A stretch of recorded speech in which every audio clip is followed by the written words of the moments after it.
gunfire. George is rushed for medical treatment. However, her condition remains unknown. To some other news now, more than 18,000 students are expected to sit the secondary entrance assessment on Thursday, and the Trinidad and Tobago Electricity Commission is moving to ensure there are no power disruptions.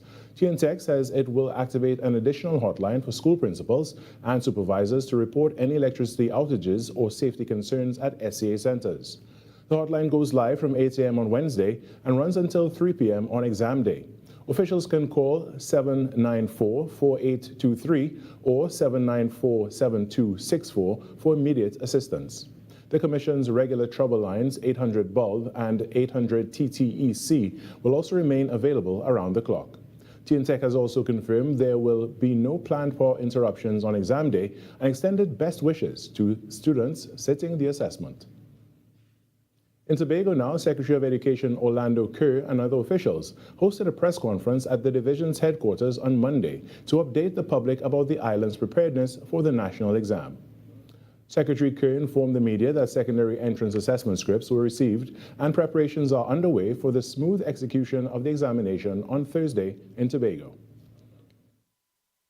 Currently 1,005 students registered to sit the C exam in 2026 at 41 examination centers across Tobago. This year, there are 497 females and 508 males. 49 candidates are registered to write the C that will be housed at the Scarborough Secondary School. Those are the special private candidates. There are 49 of them. We have 20 students who have been granted special concessions. So far, we have 7 emergency approval.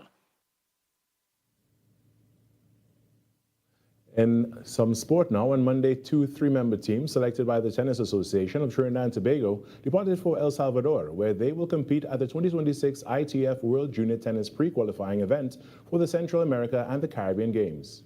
Running from March 23rd to 30th, the tournament features the region's top under-14 male and female talents seeking to advance to the prestigious ITF World Junior Tennis Finals. On the girls' side, Makeda Bain, Suri Ramcharan, and Samia Mohammed earn their places, while Josiah Hills, Justin Duncan, and Eli Patty slot into the boys' team. Taking a look at the weather now, there'll be sunny and at times breezy conditions with a few showers during the afternoon. The odd shower may become moderate to heavy, especially over western areas. Seas are moderate with waves 1.5 to 2 meters. And that's what's making the news this morning. But joining us right now is Vamala Balkaran, the host of Trinidad and Tobago Today. Good morning, Vamala. Good morning, Carrie. How are you on this fine Tuesday morning? I know, right? I'm doing quite well so far. What about you? I'm okay. I'm doing well. That was TTT News on Talk City 91.1 FM. Talk City 91.1. Thought-provoking conversations, bold perspectives, voices you trust. Talk City 91.1. Bigger, bolder, and more powerful than ever before. Yes, Talk City 91.1 FM. A brand new era of talk radio is here. With voices you know, trust, and respect. Get ready for an all-new lineup of the very best in talk. Andy Williams, Lennox Smith, Stephen Reese, Mr. X, Derek Charbodi, Roland Stewart, Sharon Farfan, Sudath Prasad, Heavy Duty, Alex Asing, Karen Francisco, Cherry Lean Lewis, Short Pants, and more of the voices shaping the national conversation. From hard-hitting current affairs to real community issues, culture, politics, social development, and the stories that matter most to you. This is where Trinidad and Tobago comes to talk.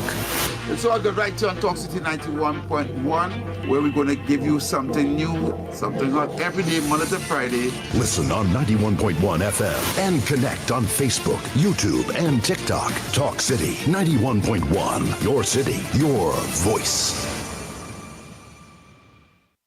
When it matters, we're there, reporting the news as it happens, because your world can't wait.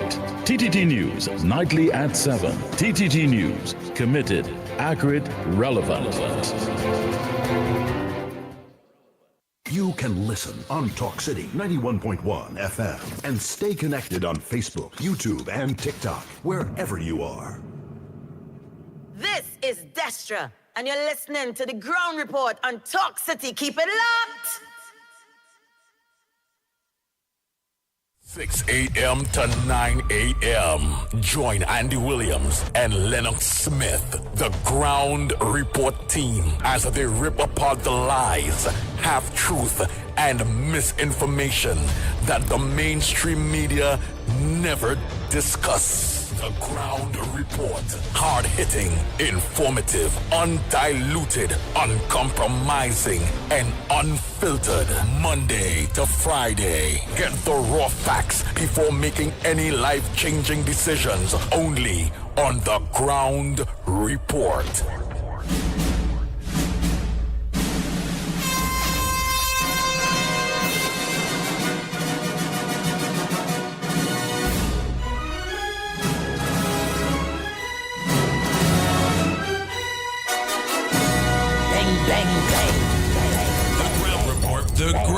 The ground report. The government of Trinidad and Tobago is not closing down Petrotrin. The ground report. The ground report. I would think that there's been very clear that all the employees of Petrotrin will exit the company. All. The Ground Report with Andy Williams and Lennox Smith.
Out of the ashes we rise.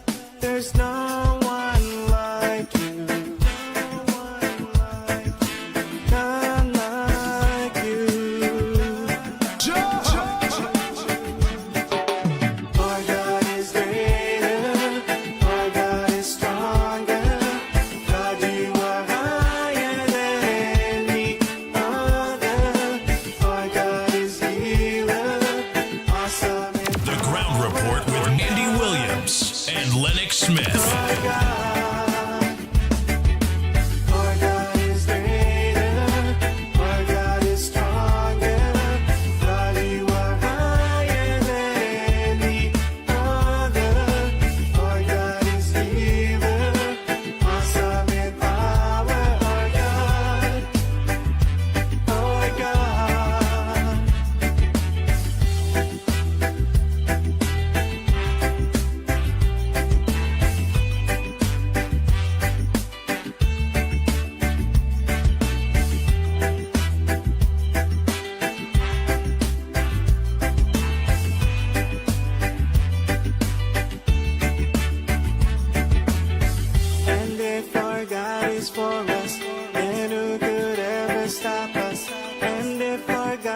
with us, then what can stand against? And if our God is for us, then who could ever stop us? And if our God is with us, then what can stand against? Stand against.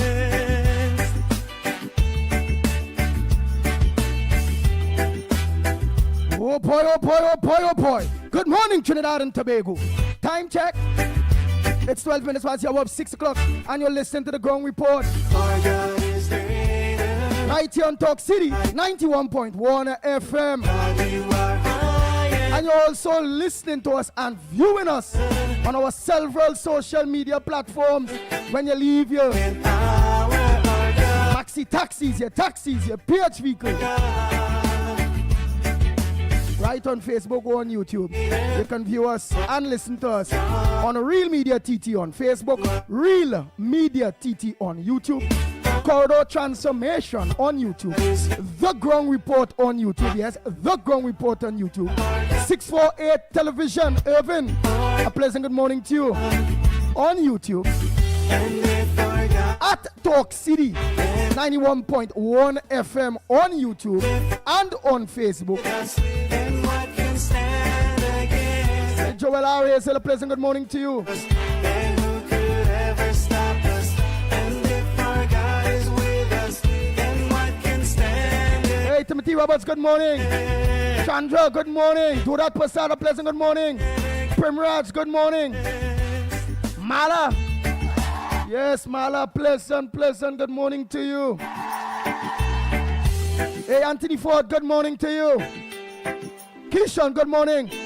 Ban, where's my long time I see you? Where we have been doing? Being miserable still? Hey, Judith.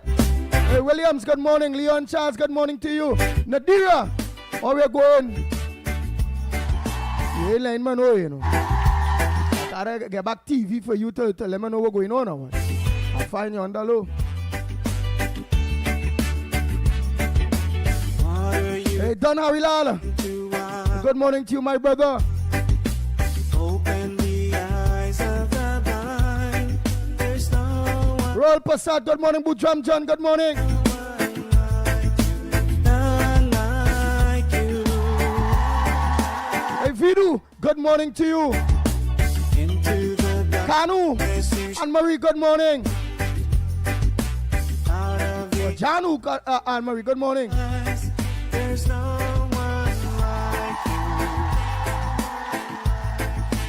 Hey, Pendera, a pleasant good morning to you. Wendy and John, good morning. Groove Master Songs, a pleasant good morning to you. Carmen, good morning. Our God is stronger. God, you are Ja Group, a pleasant good morning to you. Farmer Kane, Kim Fana, good morning. Sandra Lalo, where we are going, a pleasant good morning to you. awesome in power. Our God. Rinal, good morning.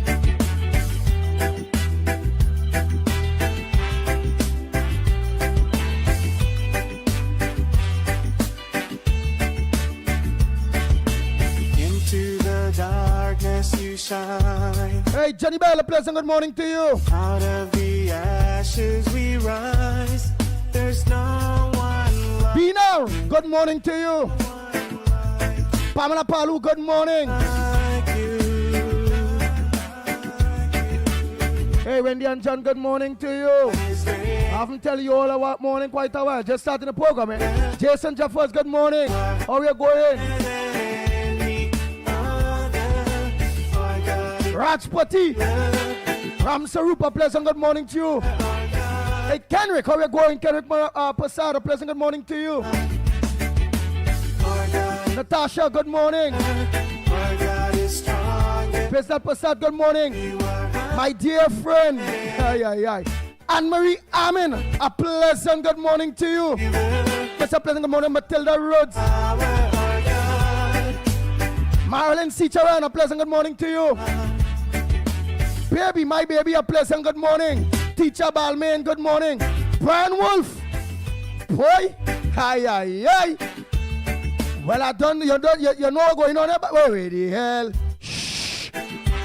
Boy, Lord have mercy. Rudal, good morning to you. This thing not looking good, boy, Brian. Who could ever stop us? And if our God is with us, then what can Michael Figaro, good morning. Eleanor, how are you going? Good morning. Ross, good morning. ever stop us? And if our God is with us, then Ro, a pleasant good morning to you. Peter Samlal Singh, a pleasant good morning. Jillian John, good morning. Just School, good morning to you.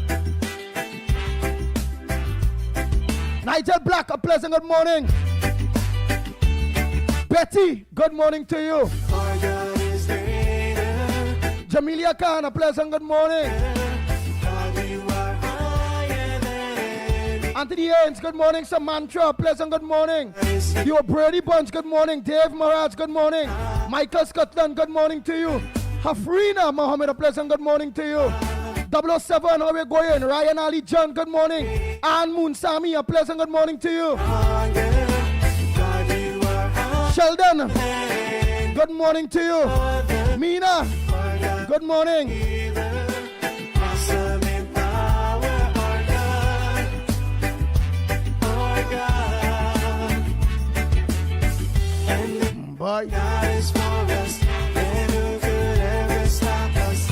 And if our God Papa, Otolda, good morning. stand against, and if our God is for us, then who could ever stop us? And if our God is with us, then what can stand against? Stand against.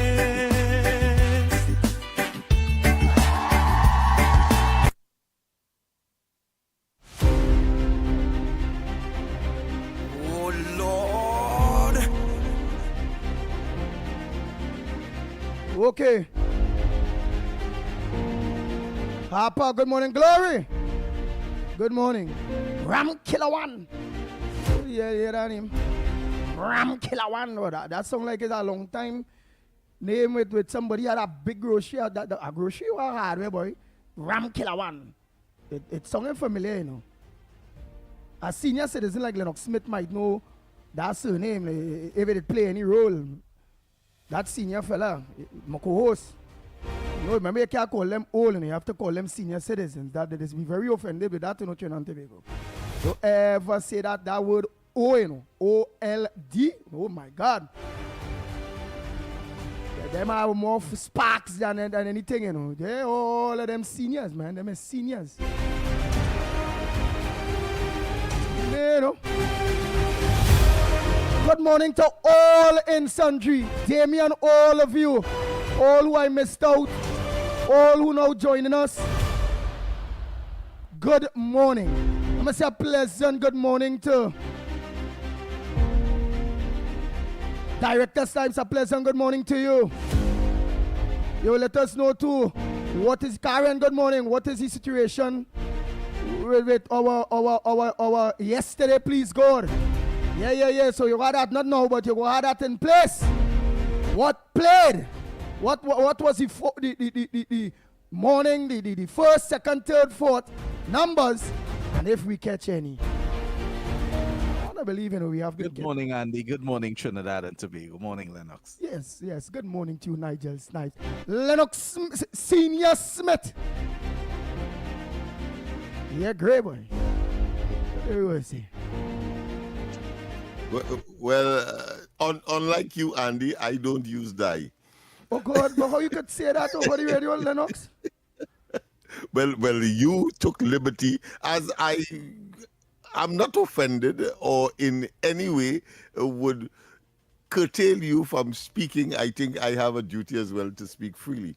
So I've responded appropriately, I think, having regard to the fact that you have asked a very pertinent question, how I could say that. So it means, therefore, the statement is in the right I don't place. die at all. Not I don't die, but I just want to know, well, how you could say that? There's thousands of people listening.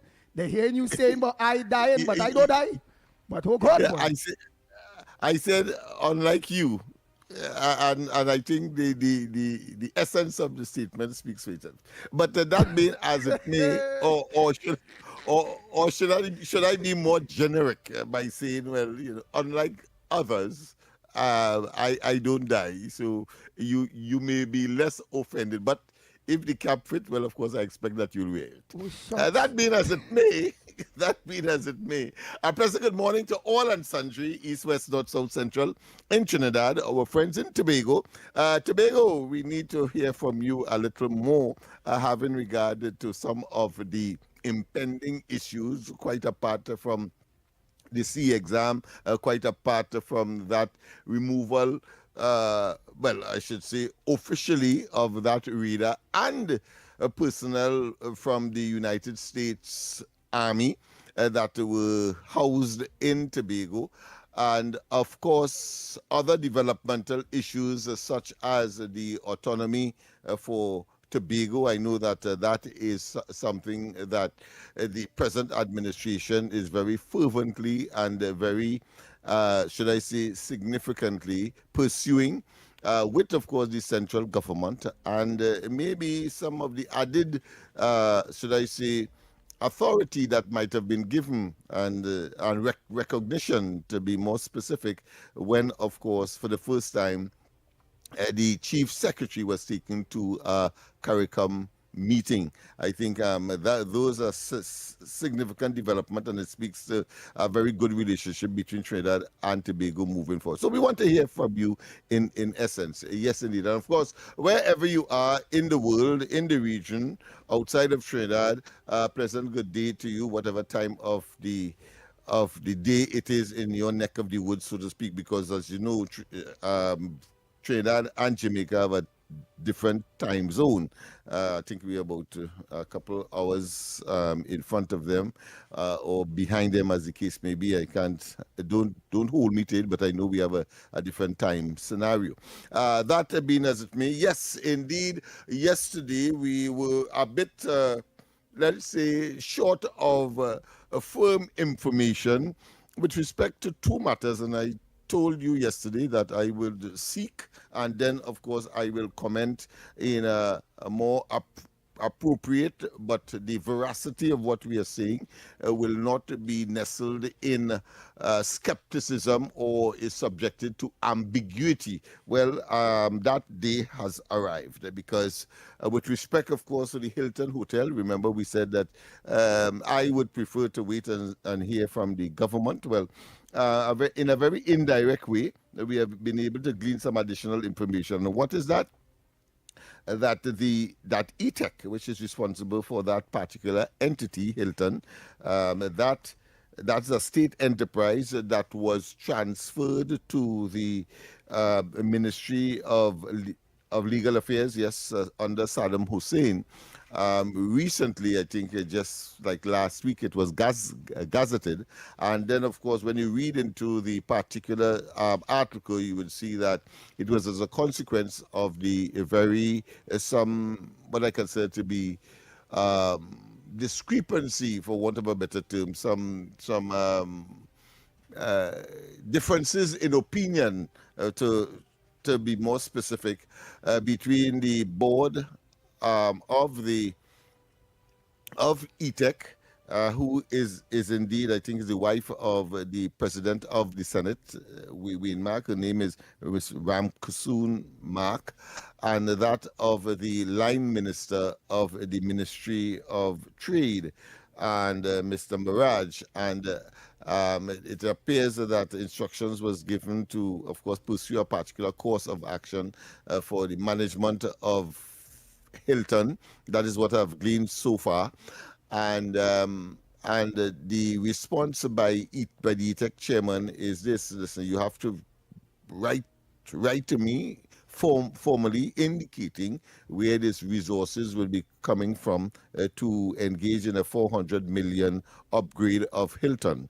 Yes, that is what we have learned from that particular matter that was aired yesterday. And because there was a resistance by the ministry to provide such a document.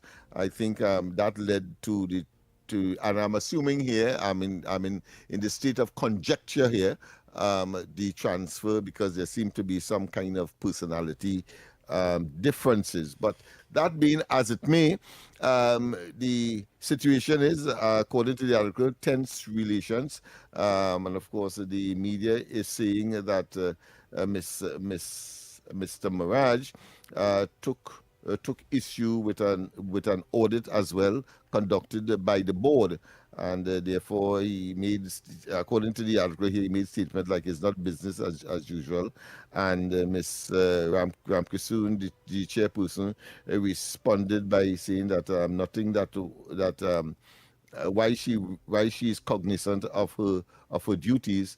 The minister's action could have been construed as trespassing on the authority or the autonomy of the board.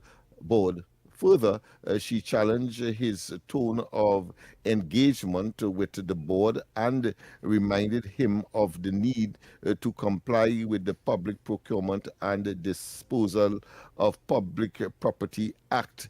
Who? All right, who?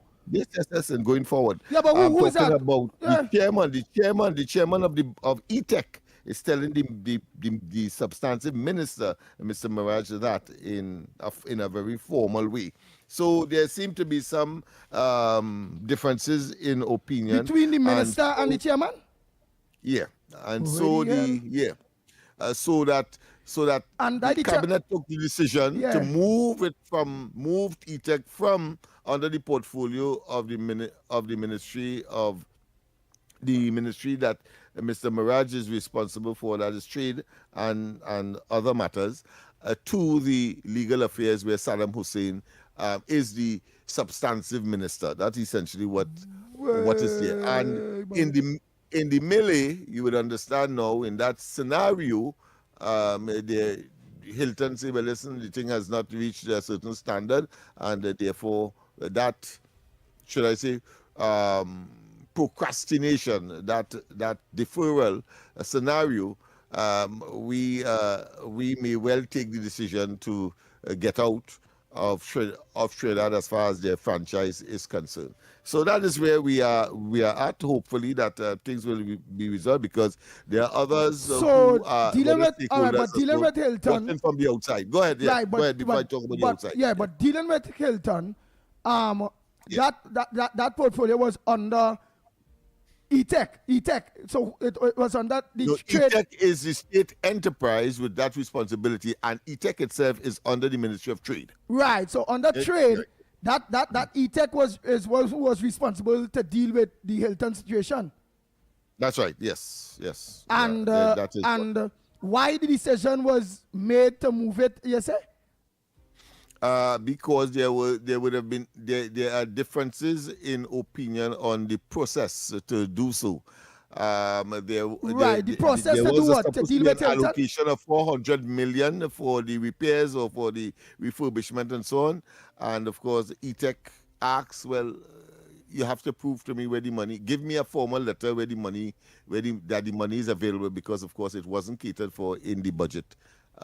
Those kinds of what I consider to be fiduciary and transparency, if you want to call it, and accountability issues that seem to have emerged as a consequence. All right, but do you believe now that most chairmen of boards will be very, very particular now, knowing the recent outcome and engagement, which we can't go into it because you said we pre-judiciary, where we see in one of the papers, dailies there yesterday, that that board members of CPEP are being sued by the state for $1.4 billion. So will it now have a rippling effect where all chairmen now will want to cross their T's, dot their I's, because they see now whether a government minister, whether who or what, send whatever decision, if them only is to play, they're doing the wrong thing, that they will feel the full brunt of the law, while the people that might get them the green light, or not in writing, this thing starting to reek, to me, it's a good. Because state enterprises and chairman now have to give their account. So it's a good. So it's more accountability and transparency and openness when it comes to the people of Trinidad and Tobago. But that could cause real problems too, politically, whereby eventually might have to see where chairman might end up getting moved and all them bacchanal thing by and how will this go? If you put a chairman in place, could you move them? Or if they don't, everything could be removed, even a president, of course, and certain. But of course, there must be certain circumstances that the law outlines that provide the basis for such removal. I think in the case of these boards that of state enterprises generally, I think the government of the day could generally withdraw the appointment if they believe that that person is unsuited for the position, having, of course, given them an appointment prior. We have to go for a break now, and when we come back, I'm sure that some people are sharpening up their chops. So thus, Dr. Rowley and persons like that, you see, have weighed in on the matter. They may or may not have been privy to what we know now. So you are knowing it now, and you will determine whether or not that creates a sort of stymieing of the movement forward, or is it that these enterprises should stand their ground on the basis of transparency and accountability and their fiduciary responsibility as we move forward, and whether and what impact it will have on the moving of Trinidad and Tobago forward, having regard to the portfolio that these entities have been mandated to execute on behalf of the people and the government. Well, before we go for that break, Trinidad and Tobago, Lennox, it will be on you because I have some things to do behind the scenes here right now. Snipes will organize and put the Talk City signs between, if it go. Oh boy, just get that bed just in case, just get that bed and everything, put everything in place. Oh boy. Right, and we will be accepting today WhatsApp voice notes. Or they will send all the WhatsApp voice notes to the regular 366 and 3053. Send your WhatsApp voice notes. And just for today, while we deal with some things here, just for today, you all will organize, but not just for today, but you can always do that. But remember, we have lines for every occasion. We have enough lines for everybody. But today, you all will be calling in live on 622-4911. 622-4911. The studios of Talk City. Let's make sure and get your calls in there. Send all your voice notes at 366-3053. Director's Times will play all. Okay? So let's get... yes, people. We are doing some adjustments, so bear with us. So you will call directly into the studio this morning at 622-4911, 622-4911. Just repeat, and 394-4911, 394-4911. And we'll take your call. Of course, the voice notes, well, you send it as normal, and we will play. Let's go for the break, and when we come back, more on this edition of the Ground Report. But Johnny, how come your house is twice the size of mine, but my bill is twice the cost of yours? Johnny, what's going on, boy? How your bill so low? How your bill so low? I'm conserving energy. I switch your LED at the stun of the AC, and I'm saving real money. It's our responsibility for a brighter TNT. Cut the waste and you would see. Why everybody asking me? They asking how you been so low? How you been so low? TN Tech, powering the nation into the next generation.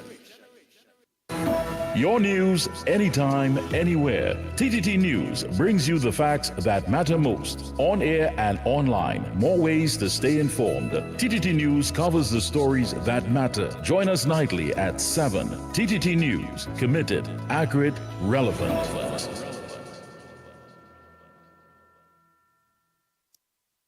Hard questions, honest answers, real conversations from the ground up.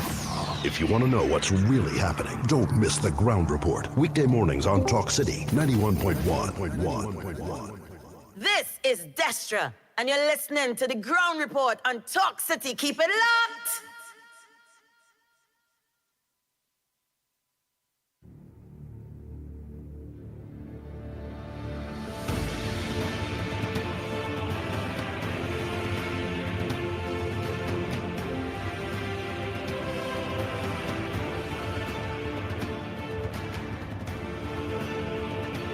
Yes, indeed. Of course, we are back. We are back. Time check is just about 7 minutes to the hour of 7 o'clock.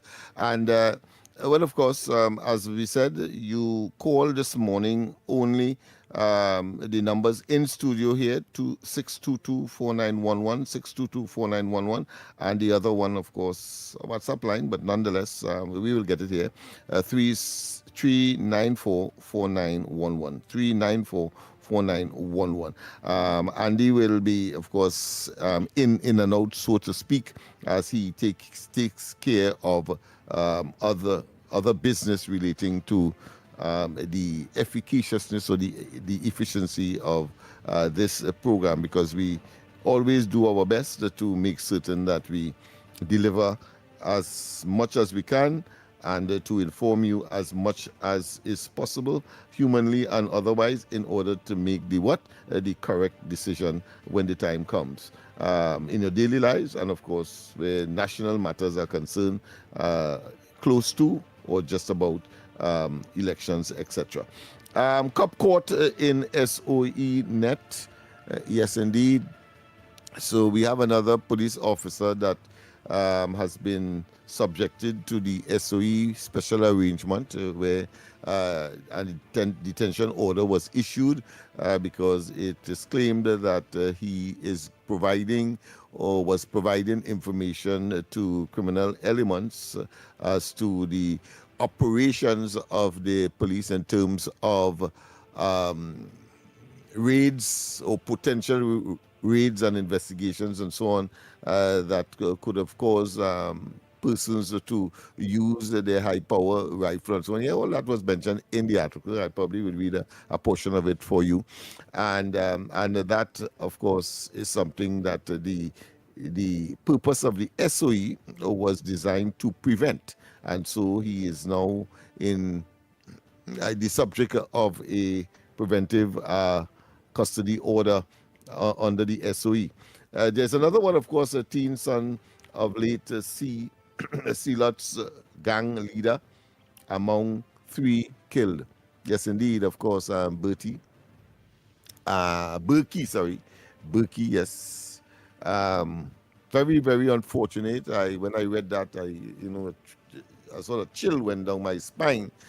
Young man, still at school, was out of the football team, maybe because of injury, trekked to his mother's place, who is not living in Sealot's. However, I think is in prison for being charged.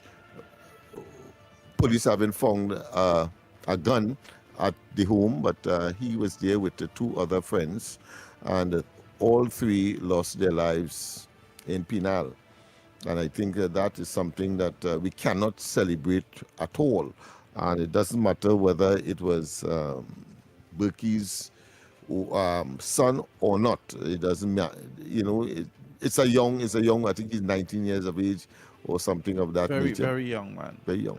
Yeah. So it's really, really harrowing.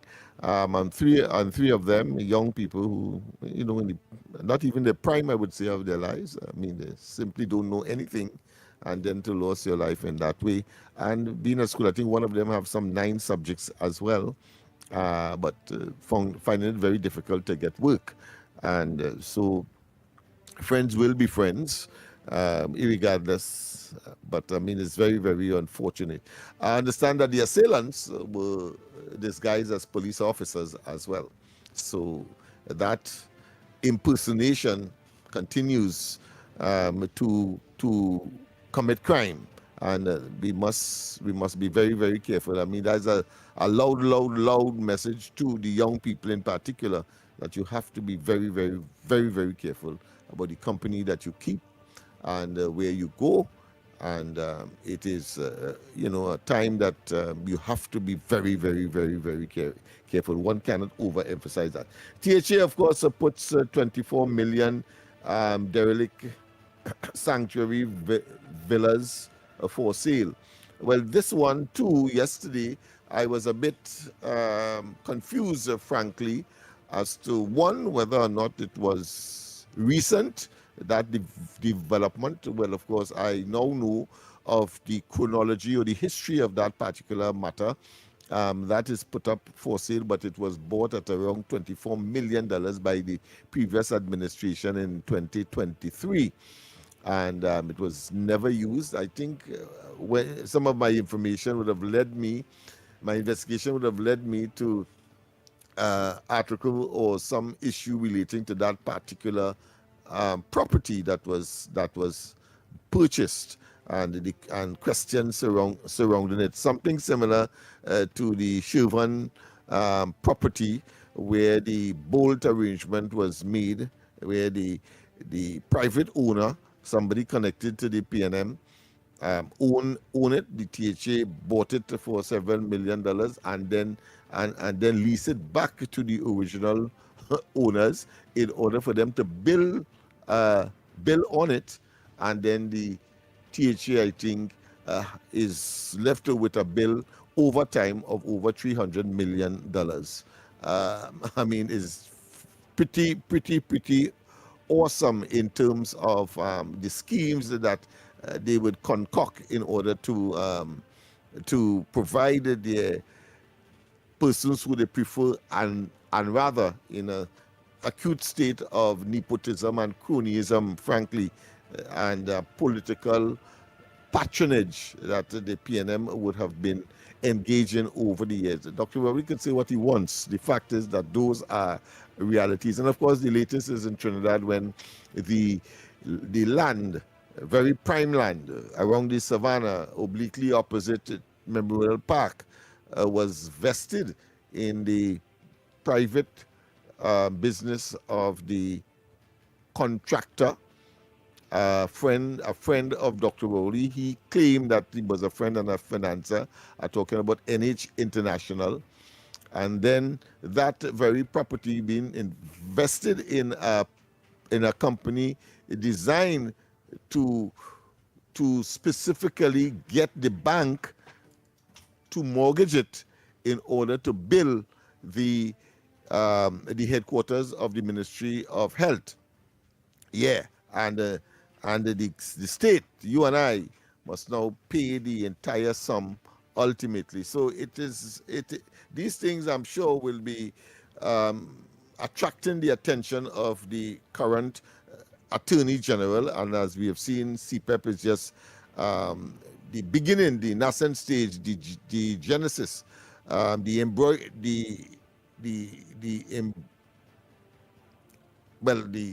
beginning stage of these kinds of revelations that will be coming out and will be played out in the courts of this country, because it simply cannot continue like this. The lines are open, as I said, and we will continue to, of course, take your calls. The numbers to call, 622-4911. I think I've spoken enough.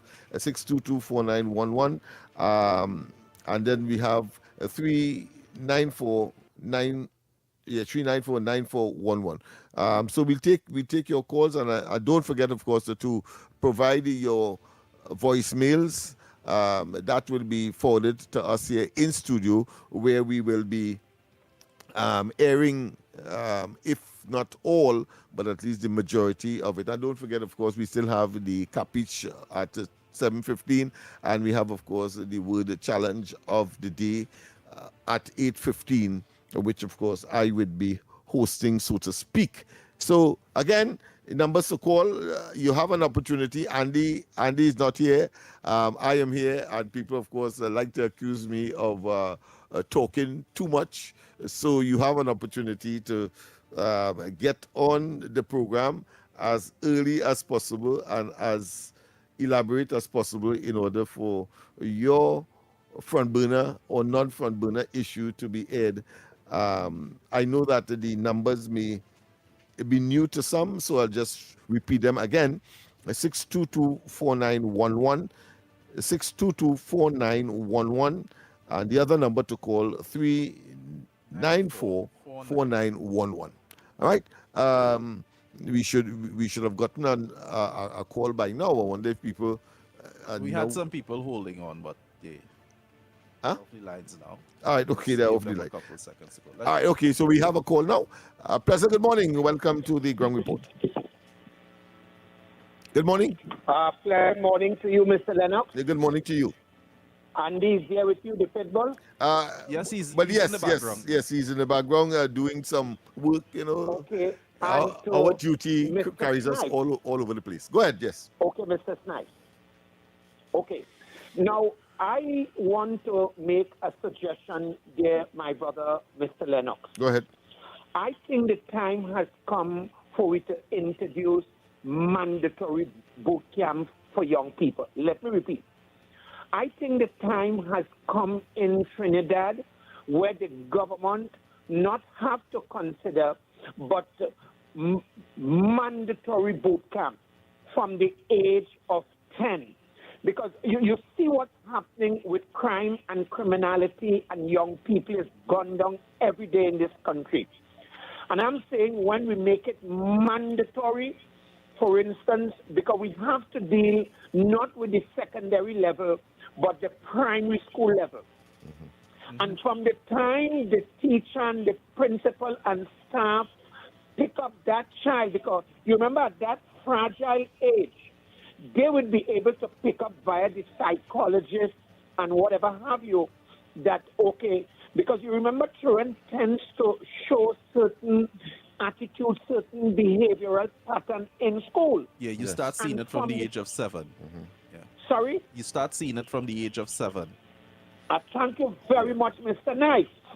And you see where I'm going with this. Yeah. And I thank you for engaging me. And I'm saying, if we recognize from the age of 7, this is where I call on the Prime Minister, the Minister of Homeland Security, Roger Alexander. I know they have a lot of units. I think it's time. The time is right. Mandatory boot camp, and what you said, Mr. Snipes, from the age of 7. I think this year will deal with that errant homes, manhood, parenthood. I think this is the solution. Sometimes I'll say this before I take my leave. Sometimes we have to give that bitter pill, that bitter medicine, that Zepapic, in order to cure that cold. And I'm saying, to repeat myself, the time has come where the government have to hold the bull by its horn. Because you remember that horse would already bust the stable. And I'm saying the only thing left in Trinidad is mandatory boot camp, as what you said, Mr. Snipes, from 7. And I think this is the key. And I know the government personnel is listening. Perhaps the Honorable Prime Minister is listening too. And the ministers, yeah, and even Minister Wayne Sturge, together with Minister Roger Alexander, look with your technocrats, tweet it. It is time we bring a mandatory boot camp from the age of 7 based upon what Snipes said. Mr. Lennox, I would like to hear what is your take on this, because this is a good idea. It's a pertinent discussion, and I think there's where we need to go. Tabakita out. I ain't gonna lie, Lennox Smith. Mr. Tabakita have a good take. That is a good thing, that mandatory boot camp situation. Yeah. Andy, you there? Yeah, I said yes, he's online at this time. Go ahead, Andy. Yeah, what I'm saying is that is good. That thought is good, but the mandatory boot camps in order to pull it back together. But we would not get through with it being passed because we will still need a special majority because that is enforcing people rights now. So you're going to need the support of the opposition, the PNM, and we all know when it coming to criminality, when it coming to somehow trying to bring this country back on the right track, they're not supporting nothing good, nothing. Whether it be the ZUSO, whether it be what the dress, not supporting nothing. Based on helping bring back this country. I'm glad you would have got it. And I'm glad go ahead, Mr. Tabaki. Let me Yes. say this before I leave. Go ahead. I think the government have educated and technical people that they must be able now to bring laws to the parliament where you do not need a special majority. And in this case, where you talk in terms of boot camp, let them bring it in such of a way that they do not need the opposition support. But as I take my leave, Andy, I heard you tonight. Lennox, I want to hear your take on this mandatory boot camp. I think this is where we have to go. Tabak it out enough. I thank you. Yeah. All right. We have another call. Let's take as much call as we can. Of course, I will respond at the appropriate time. Good morning. No other call yet. Oh, no call yet. Yes, indeed. I think that should be one of the mechanisms that should be available to fight the scourge that we now possess. But I want to also remind that this has been bandied about sometime in the past, maybe about 10 years ago. And of course, the resistance to it, not just the politicians, but certainly the religious groups, those sections of the society that believe that why are you putting me in this maelstrom, in this mortar, when my kids are not so engaged, and therefore I think the entire thing would have collapsed. Of course, we have to look at the age at which that happens, because, you know, when you talk about 7 years, you're talking about children that are still in primary, at the primary level and kindergarten. At 7, you would start to do your psychiatric evaluations and make sure that the child is all right. You're not going to take them at 7 and put them in a boot camp. From I just want to make sure that we understand that. Right? Because there must be a more mature age. But you know, Lennox, he really did touch a nerve there, because I, from a young man growing up, I said, why don't we have national service? When I saw what was taking place with young people, young men especially in this country, I remember at one point in Trinidad here, we had youth camp. You know? We had youth camp that you would go to but it wasn't mandatory. It wasn't mandatory, and I think it was voluntary. At some point, if you're not qualified and if you're not able to academically make the grade, because we have to educate our population, you know, whether it be academics or whether it be by trade, at some point someone has to say, no, we would not allow you to fall by the wayside. You either come and serve in the military, or you go and learn a trade, or you serve in the military and learn a trade. Something has to be done to save the But as Andy rightly said, the whole question of mandatory, and there are some constitutional parameters because that of our democracy, of course, must be so engaged. But I also want to look at the whole question of other areas. We go for the line. We go to the line. Good morning. Welcome to the Ground Report. Good morning. Lost that one? Yes. Because we have some other mechanisms that exist right now. In fact, most recently, we talk about parental responsibility laws, and whether or not parents should be vicariously responsible for their child's delinquent behavior. We have all of that. It is hoped that it would have been so stringent and impacting on the parents that they will now monitor where the child goes, who the child associates with, and all of that, whether in what I consider to be downtrodden or depressed communities, or put more specifically what the police describe as crime hotspots areas. But today you cannot talk crime hotspots in any generic way or any specific way, simply because you never could tell. It appears that it is a ubiquitous scenario. All schools, whether it be prestige or otherwise, are reeling from delinquency and indiscipline and violence, etc. All without exception. Of course, there are those who could hide it better than others for reputational reasons.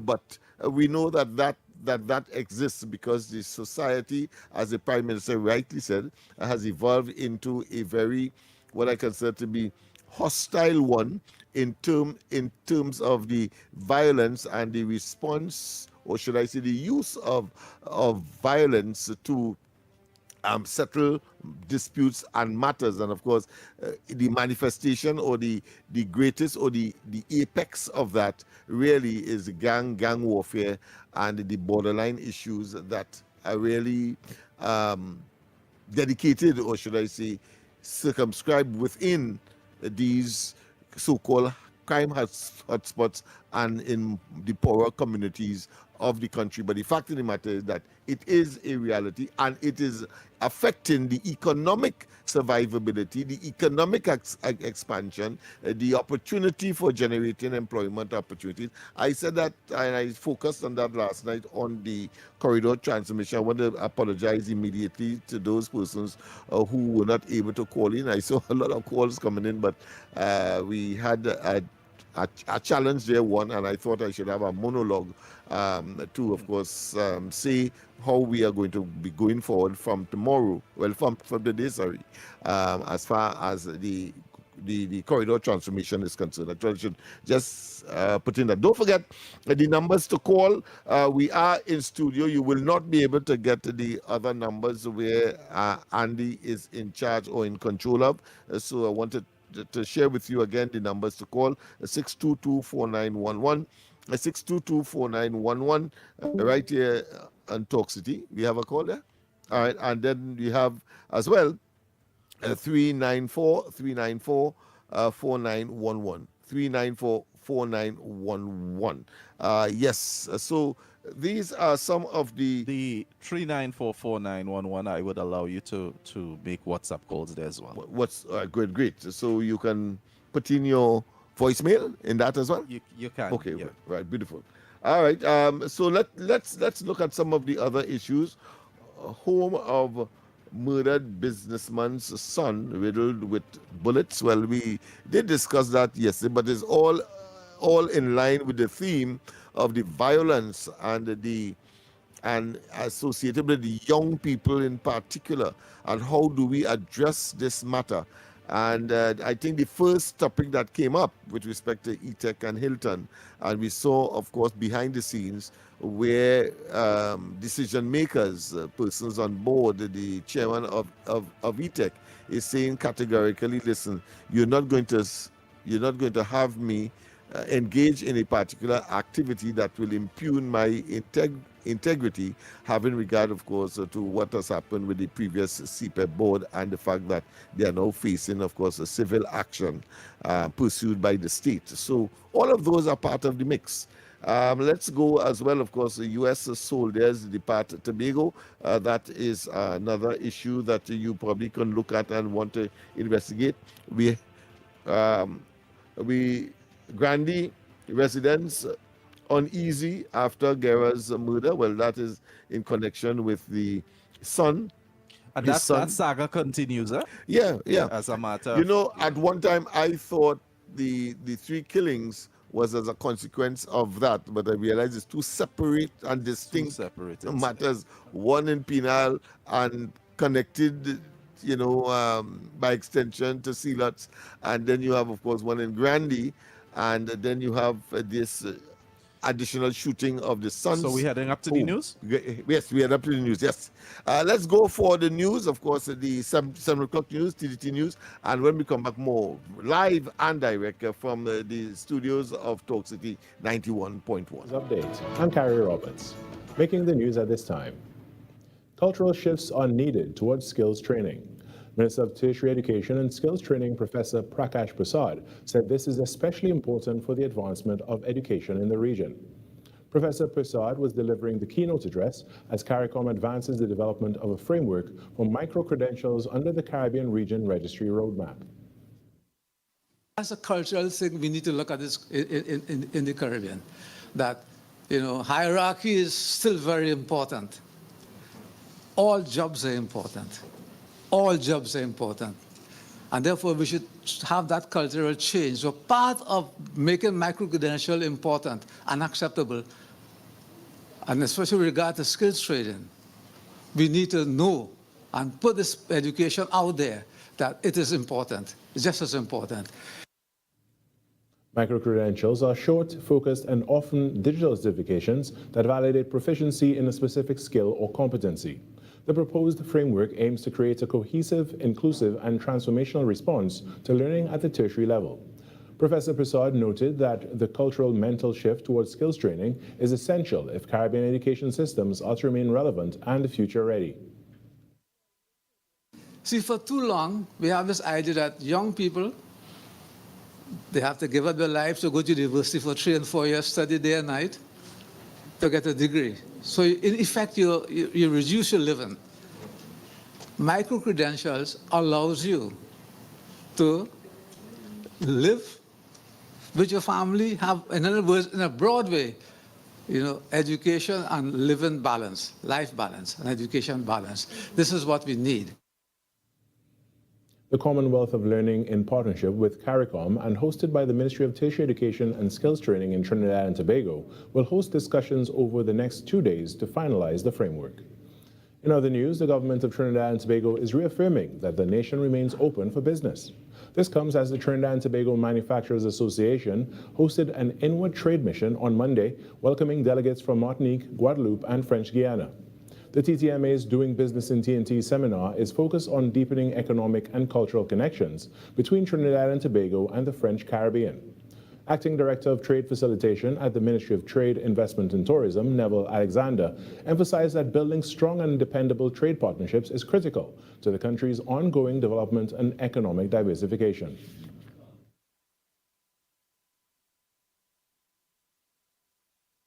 We also want to encourage deeper collaboration in services, particularly tourism services. Travel between Trinidad and the islands, such as Martinique, for instance, has been growing. It is our desire to further deepen our engagement in these areas as we seek to develop niches such as yachting, medical, sport, business, and ecotourism areas as potential drivers for the services sector ourselves. President of TTMA, Dale Parson, emphasized the importance of creating opportunities for entrepreneurs and strengthening support for small and medium-sized enterprises. To empower SMEs, let us focus on the backbone of our economies, small and medium enterprises, by facilitating partnerships and reducing barriers for entrepreneurs. We can create meaningful economic participation. The Trinidad and Tobago Police Service carried out a major anti-crime exercise in the southwest, leading to multiple arrests and the seizure of illegal firearms and ammunition. The operation, dubbed Operation Chopper, occurred over the weekend across the Point Fortin and Guapo districts. Acting under emergency powers regulations, officers conducted targeted searches at several locations linked to persons of interest. Police seized a shotgun, 7 12-gauge cartridges, and 2 rounds of 9mm ammunition. 2 people were arrested for firearm and ammunition possession, while a third was held for ammunition offenses. In some sport now, the West Indies women's cricket team has been fined following their T20 international opener against Australia in St. Vincent and the Grenadines on Thursday. Captain Hayley Matthews and her side were docked 10% of their match fees after finishing 2 overs short of the required over rate. Match referee Rion King ruled the side fell 2 overs short of their target even after time allowances, triggering an ICC Code of Conduct sanction that cost players 5% of their match fee per over. The result, a 10% fine across the squad. Captain Hayley Matthews accepted responsibility and pleaded guilty to the charge, avoiding a formal hearing. The offense was brought on by field umpires Lauren Agenbag and Jacqueline Williams, third umpire Candice Laborde, and fourth umpire Maria Abbott. In the weather forecast now, there will be sunny and at times breezy conditions with a few showers during the afternoon. The odd shower may become moderate to heavy, especially over western areas. Seas are moderate with waves 1.5 to 2 meters in open waters and up to 1 meter in sheltered areas. And that's what's making the news at this time, but after the break, we return to Trinidad and Tobago today. Your world moves fast, so do we. TTT News brings you the people, events, and issues that matter most. Stay informed, stay ahead. TTT News, every night at 7. TTT News, committed, accurate, relevant.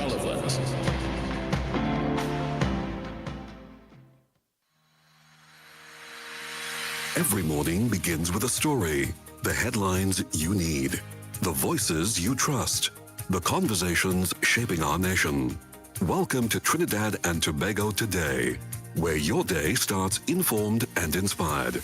News that matters to you, conversations that spark new ideas, stories that move Trinidad and Tobago forward. Tune in weekdays, Monday to Friday at 6 a.m. or join the conversation on any smart device at TNT Today Show. Trinidad and Tobago Today. Start here, exclusively on TTT. From the road to the radio. Talk City 91.1. This is Destra, and you're listening to the Ground Report on Talk City. Keep it locked!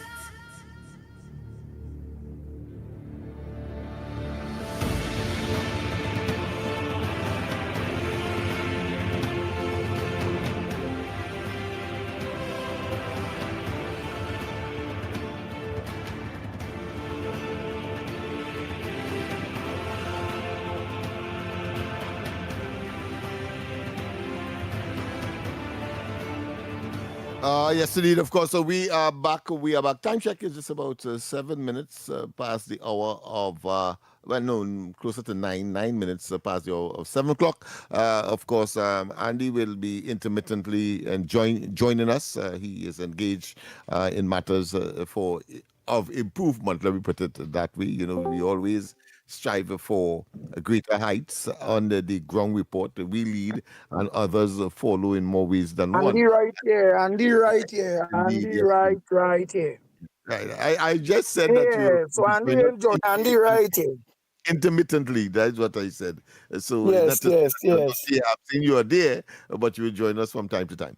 Yeah, but you have to say it like how I go say it, man. When we starting off the program there, you have to say, we are back. Time check. Yeah, with a little thing. It's 8 minutes past the hour of 7 o'clock. I just said that, Andy. You would. But you say it kind of lay back. You have to say it with vibrancy. You're talking as if you wasn't there. I wonder if you was there. No, that is what I think. I hear you saying it too. Not vibrant. You have to say it with vibrancy, man. Say it as a young person, like a youth. Yeah, all right. Well, you have ascribed yourself as a youth, and you said that I am a little older, so you would appreciate that I will be a bit much more circumspect, right? So don't boy, this man is easy, boy. Don't rush me now. Don't rush me, please. All right. When your turn at the crease, clearly you do your thing because of course everybody has their own way of doing things, I suppose. That being as it may, of course, the numbers to call 622-4911 only for today. 622-4911 directly Talk City, and of course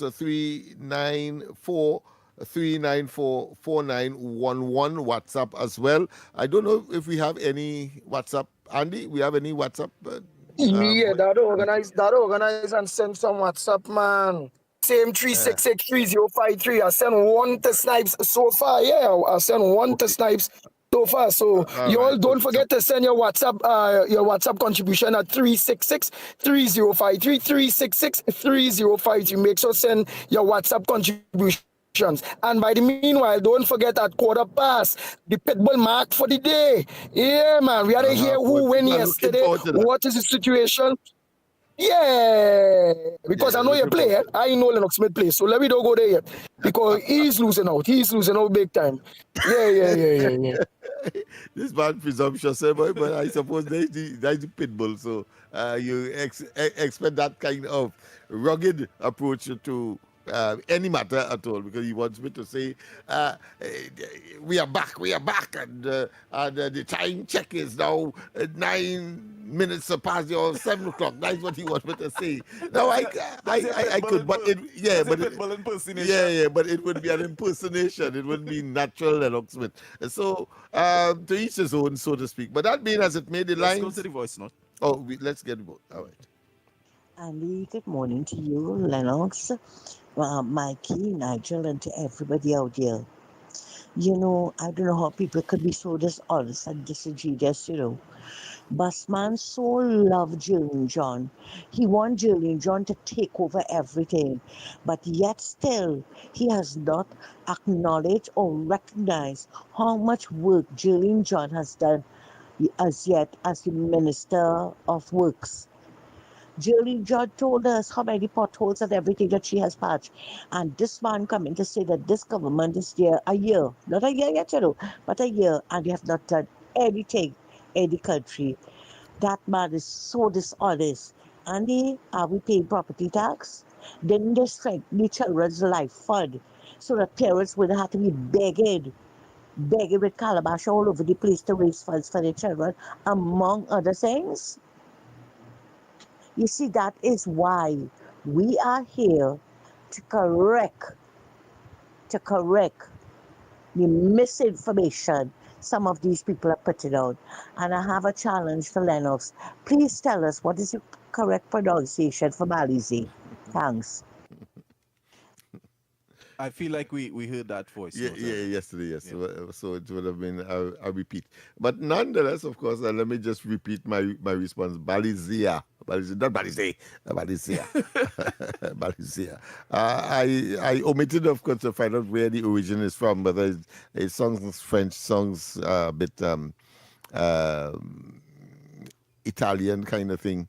But of course, I'll get it eventually. But the fact is that the lines are open. Of course, 622-4911, 622-4911, and 394-4911, 394-4911. And of course, Andy will be in touch with us intermittently. It's just about time for us to go into. All right, Andy's capiche. Andy, you better give us it. Yes. People relying on you. It's just about time to go. Yeah. To the Nice. Andy asked me Trinidad and Tobago. To give Yes. you guys what played yesterday. Okay.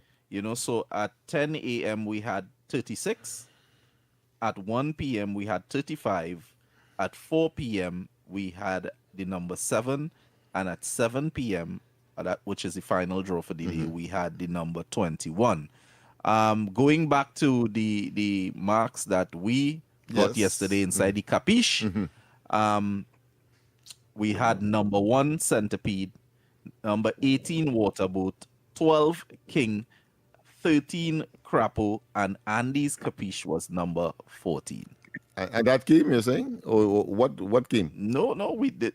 None of the numbers came yesterday. Okay. All right. The winning numbers were 36 at 10 a.m., at 1 p.m. 35, at 4 p.m. 7, and at 7 p.m. number 21. All right, people, this feature, of course, is brought courtesy NLCB. So it's time for you to call in and give us your... We're taking 4 calls. Yes. Give us Only make sure and do that, man. Here we're going. I feel today go be because I can understand it.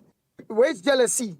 Somebody realize that we have been predicting all the marks and them. So I just throw out what I think will be my capiche mark today, you know. We winning all the marks.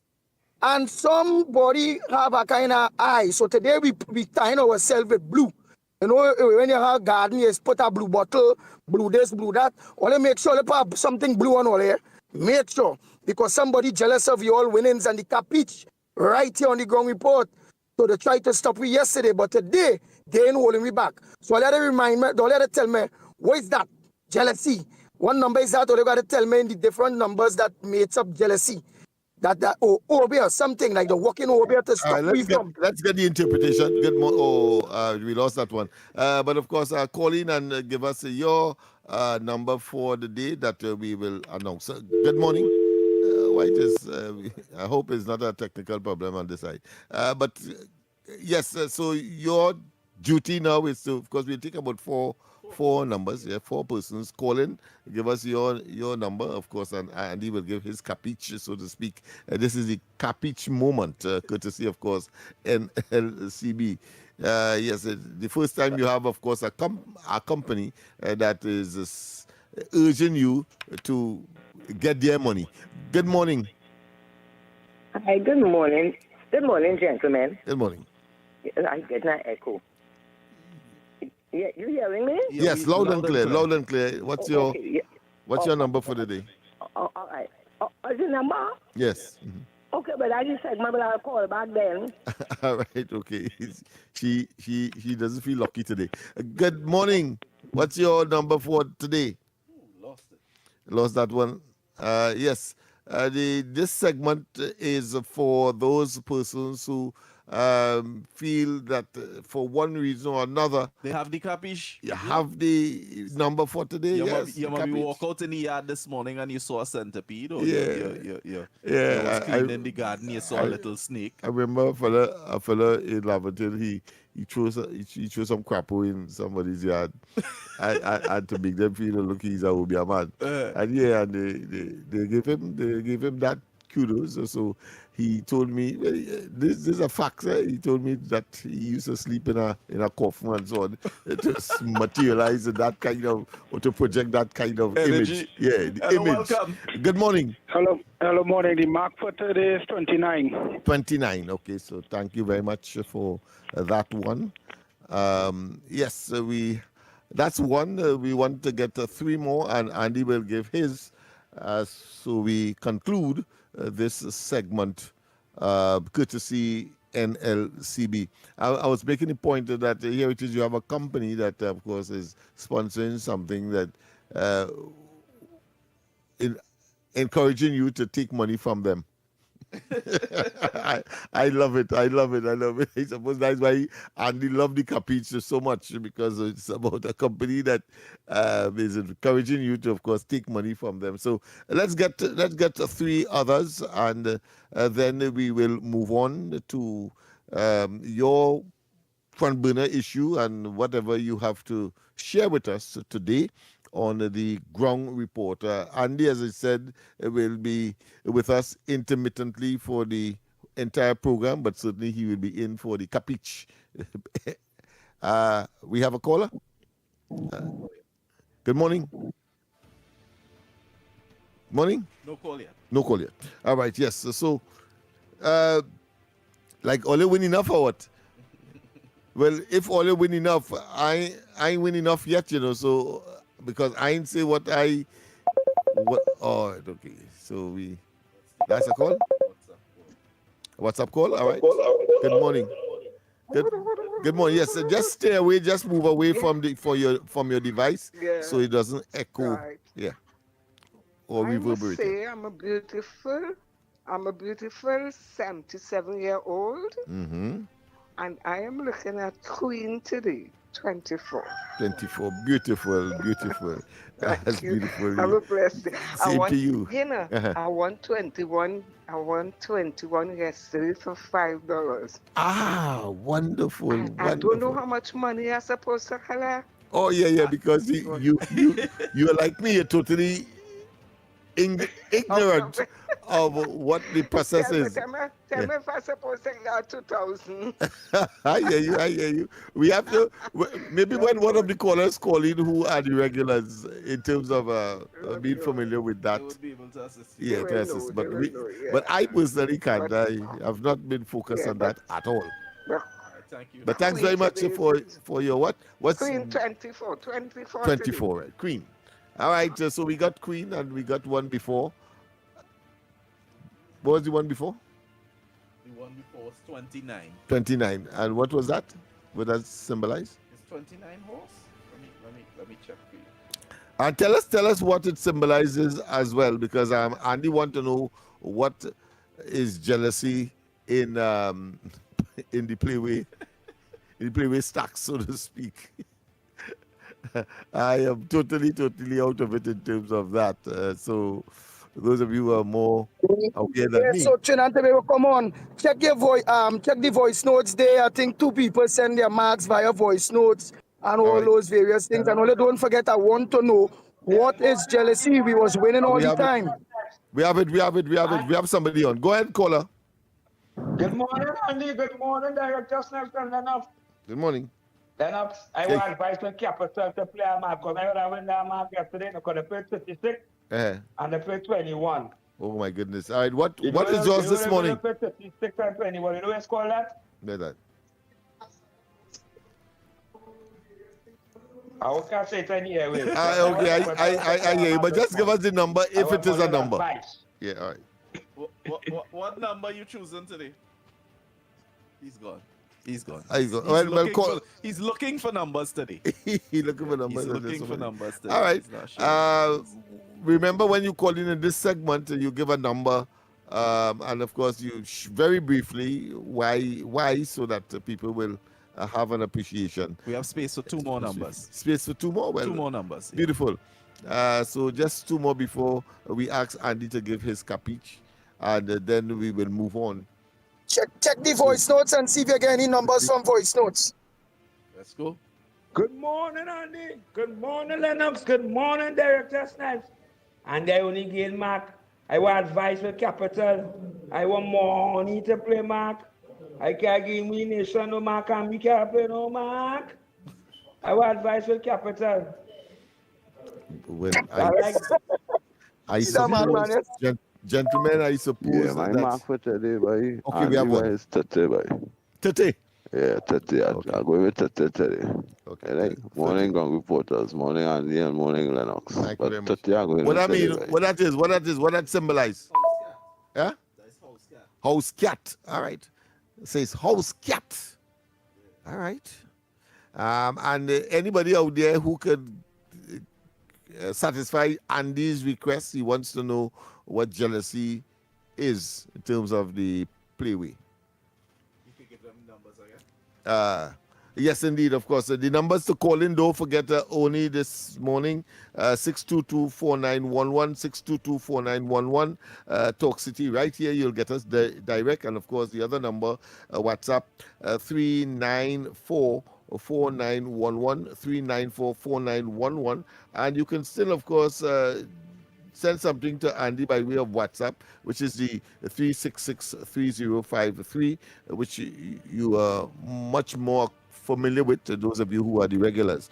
So 366-3053 if you want to send a WhatsApp note, and we will play it here for you on Talk City 91.1. Yes, indeed, of course, we need one more. Final. Yes, what's the number? My number, boy, Lennox morning, Andy, is 52. Morning. What's that? 32. Oh, Money. 32. Money. Money. All right. Morning. And you know why I bought in money? I see Brian Manning wife making a lot of money from NGC, $125 US per hour.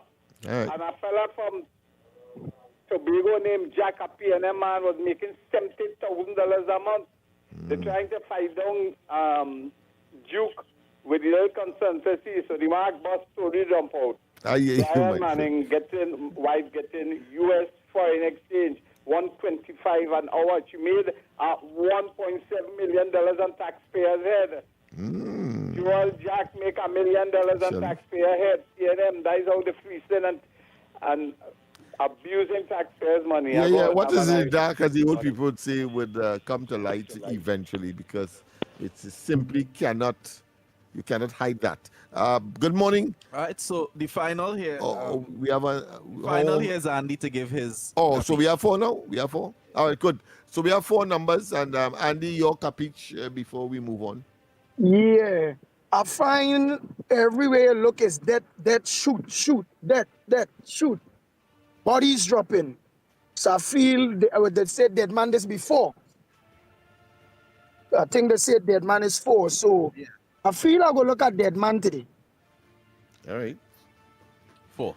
And in fact, by sheer accident, I think that is what we were talking, whether directly or indirectly, because we had this, of course, situation in Grandy. We had the situation in Penal with three young people losing their lives. And the other one that I would want to address, apart from the scare of the people in Grandy, we also have the situation where this budding or this potential cricketer, her funeral was executed only, I think, yesterday or the day before. Tragic death, and a female cricketer who lost her life as well. So maybe you may just be correct when the balls are rolled and the pronouncements would have been made. Yes, indeed. So we have come to the end of this segment.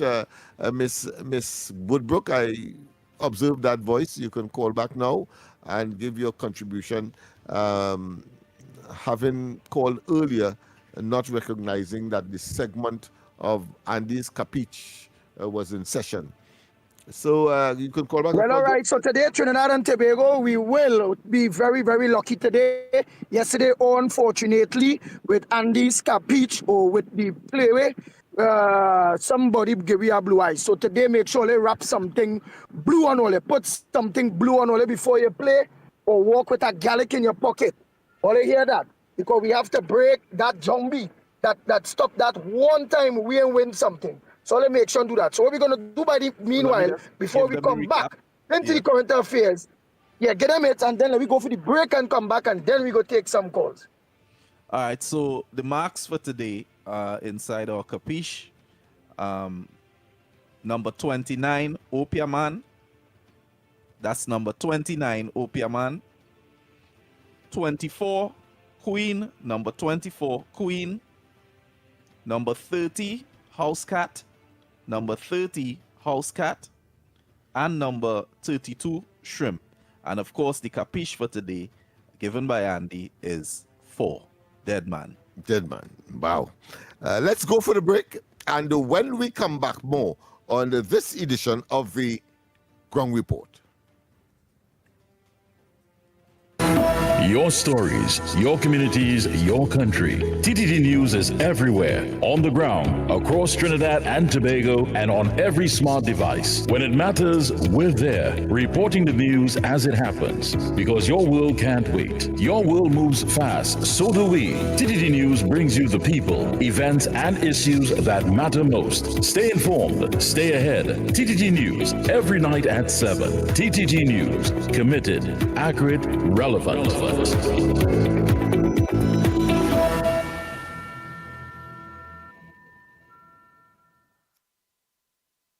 Any views or opinions expressed on the Ground Report are solely those of the hosts and callers and do not represent the views, policies, or official position of Talk City 91.1, its management, or affiliates. This is Destra, and right now you're listening to Talk City 91.1. Keep it locked. Hard questions, honest answers, real conversations from the ground up. If you want to know what's really happening, don't miss the Ground Report. Weekday mornings on Talk City 91.1.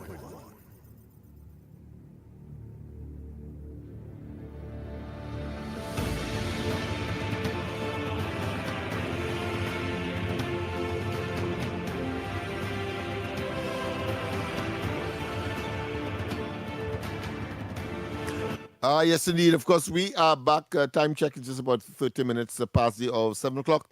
And we continue, of course, not only to take your calls, but to address, I think, the elephant in the atmosphere, frankly, as to solutions.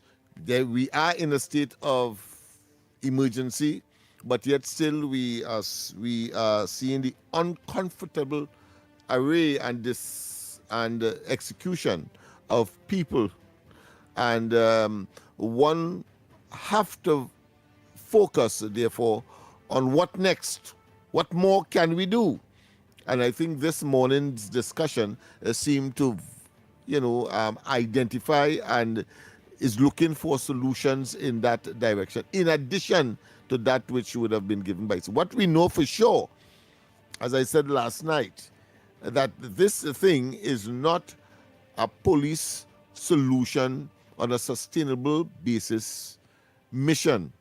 It has to be a all of society, not a all of government, a all of society, of which government plays a part.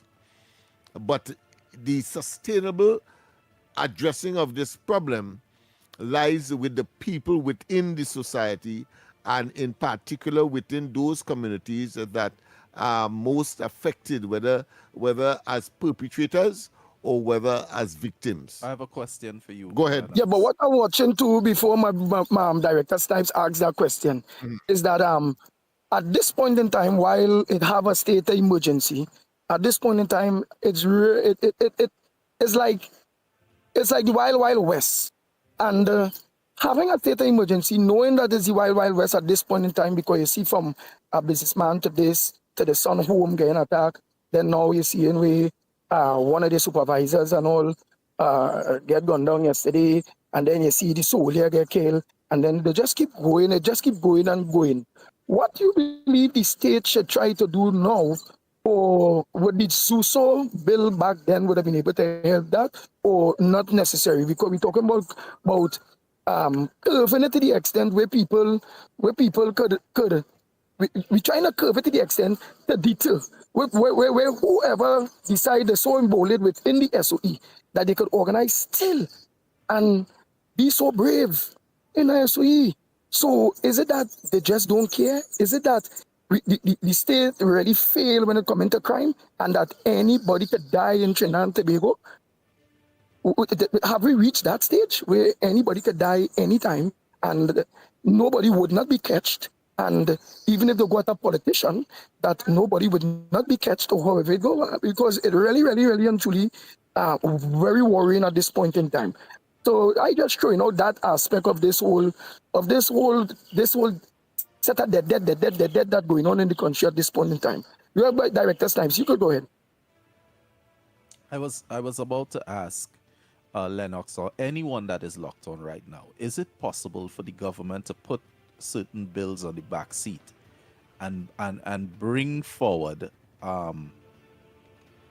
legislation to actually deal with it? I mean, just put everything else on the back seat and deal with this at this specific time. Or would it be a case where they would decide on something and we would end up in a situation again where they would need a special majority to pass these bills? Because again, I think one of the aspects of these also would have been able to lock down that particular area in which the crime seems to be escalating, and we have seen so far in that Grandy area where because of the incident of this businessman being killed, you have a lot of things spiraling out of that one situation in that area. Revenge killings, the entire community. And while she was speaking there, I was drawn to the fact that here it is, you have two distinct communities,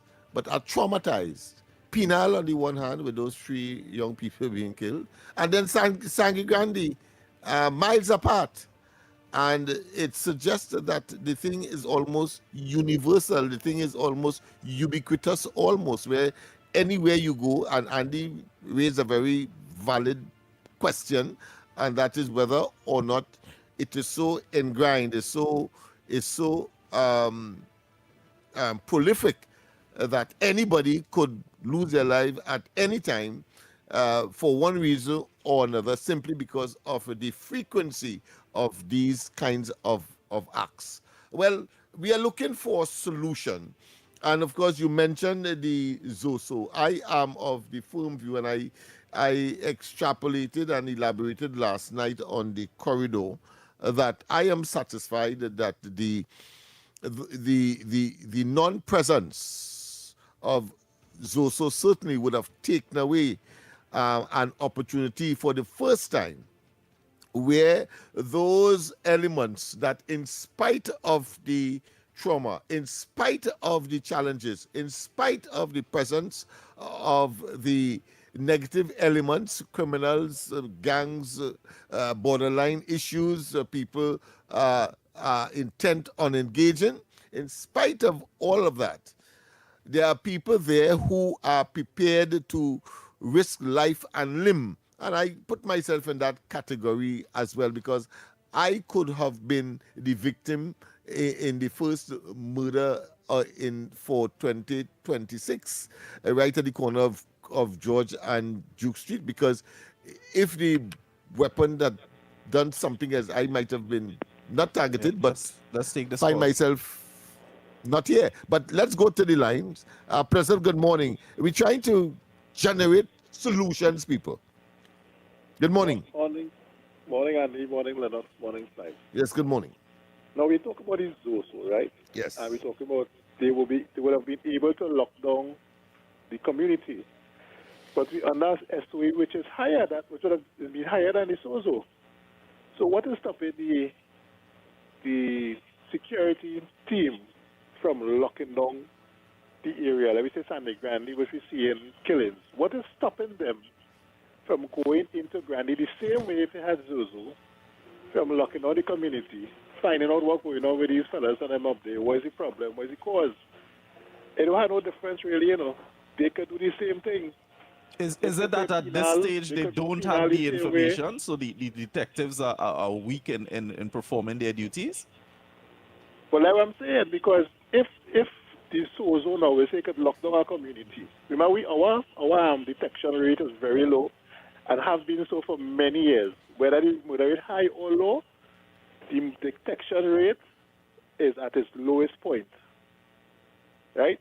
So this is where they have to gather intelligence now to get these criminals, and the police service at a low right now. Nobody's want to talk to the police. Nobody wants to have nothing to the police. So there's some people that are just watching the community go down and then saying nothing because they can't trust the police.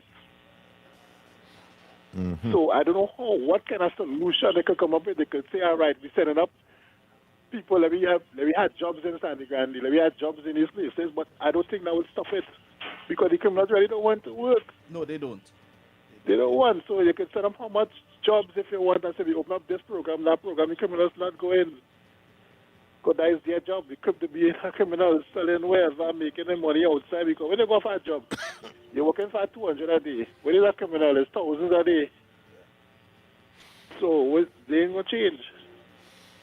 We need the intelligence-driven policing. Get the criminals, get down in there, find out who committing the crimes and deal with them. That's what they need to do.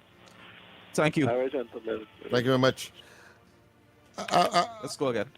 We have another call. Go ahead, caller, because we give way to you. Hello. We're looking Good for morning. solutions. Good morning. Yes.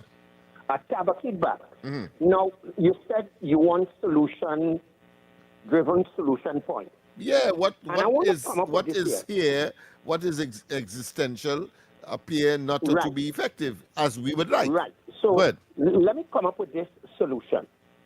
I think in selecting a commissioner of police, and this is my opinion here, we give you a 3-month probation. And if within that 3 months, 6 months, you did not perform, we're going to remove you. You see, I'll tell you what. If we're dealing with crime and criminality, and the police is in charge of that, and the head of it cannot deliver, I am saying here what? Brother, we give you 3 months. And within that 3 months, you must prove yourself. And if 6 months we did not see it, then we go to the parliament and move you. So what will now happen? Now, I'm not throwing blame squarely there. But what we will be doing, we'll be setting a precedent to tell you, as you get on the job, I don't want to hear about no honeymoon. I don't want to hear about no year, because you have been a police already. What we would have done, we would have given you a higher position, the highest in the police service. And if you cannot perform within 6 months, hear what is happening. We're going to buy out your leave. So what will now happen, the commissioners who come in behind, they will know, look, it's a no-nonsense approach. You've got to come with your plan. In other words, let's use this term, Lennox used it this morning. If you do not have the proper mechanism and framework, then you can't deliver. So I am saying the time has come to the government, the police service commission. That time has come. No more year and 2 years. Brother, hear me. 3 months and then 6 months. And if that you didn't deliver, you with buy out your leave, we get another commissioner. I would like to hear your take on that. But you see, we're dealing with a different time, and we need to send a message to the top brass in the police service. This is what we're going to do. Tabak it out and off. Snipes, Andy, and Lennox, I would like to hear your 2 cents on this issue. I thank you. Well, performance and target, it appears to be focused there within a constrained time. But let's go to the line. We want to get as much participation as possible in this discussion, because as I've said, I have gone beyond all of government approach. I think that is more politically savvy. I think it's an all of society approach. Good morning. Good morning. Good morning. Yeah, first time caller. Go ahead, caller. Thank you very much for calling. Where are you calling from? I'm calling from over. Go ahead and move on. Uh-huh. Right. So I am part of the protected services. Right? And we speak about we want to change and stop crime in the country. But really and truly, we're not looking at things holistically. And when I speak about holistically, I am speaking about the judiciary system. Yeah. For crime to stop or slow down, we must fix the judiciary system. And I'll say that because too much time you have to put your court, and court postpone, and it goes on and on. And one more thing, there's no fear for the criminals. There's no law or punishment put in place for criminals right now. And why I say that is, if a criminal goes into somebody's house and thieves, and they know that the penalty is a hand cut off, you know, it will bring fear into them. You get hold with a weapon, you get 15 years one time. But that could only happen if the judiciary system is fixed. Right? Only have a blessing. Thank you very much. And you know, you could feel the desperation in that presentation, as we have seen in many others. But let's go to the lines. We're looking for solutions. Good morning. Hi, good morning. Good morning, gentlemen. Good morning. I'm going to go through again. Yes. You know, guys, I don't know. We are a population of 1.4 million. And yet you're going to tell me, when I look in the outer world of hundreds of millions, and when any crime is committed, they find the perpetrators. Is it a case where we can't do it, or we don't want to do it? Why is we supposed to have intelligent people? We have criminologists, we have analysts, everybody that's just come and talk a certain negative after the government make a decision. Nobody coming with solutions. Why we cannot find solutions here to deal with this crime situation? You know why? Simply because there are no consequences. Yesterday I heard they held 11 people with this SOE thing, including a policeman, right? What they're going to do, they're going to hold them until the state of emergency finishes, and then they're going to let them go? You know, we have to get real dread in this country. The reason why everybody doing things and getting away because they know they can do what they want, when they want, how they want. They will lock them up, feed them, and have them comfortable for a month or two, and then they tail back on the road to commit the crime, right? We need to get dread in this place. We need to get police like in the days when we had Randolph Boris. Or you know who the criminals are. It's time to break down door, break down fence, do what all you have to do to get them. And when they see all this serious, they will have respect for the law. You understand? This is a softness and talk, and as if there is no solution to this problem. There is a solution. The solution, and I heard the Minister of Justice saying that they're going to revive certain things in the judiciary.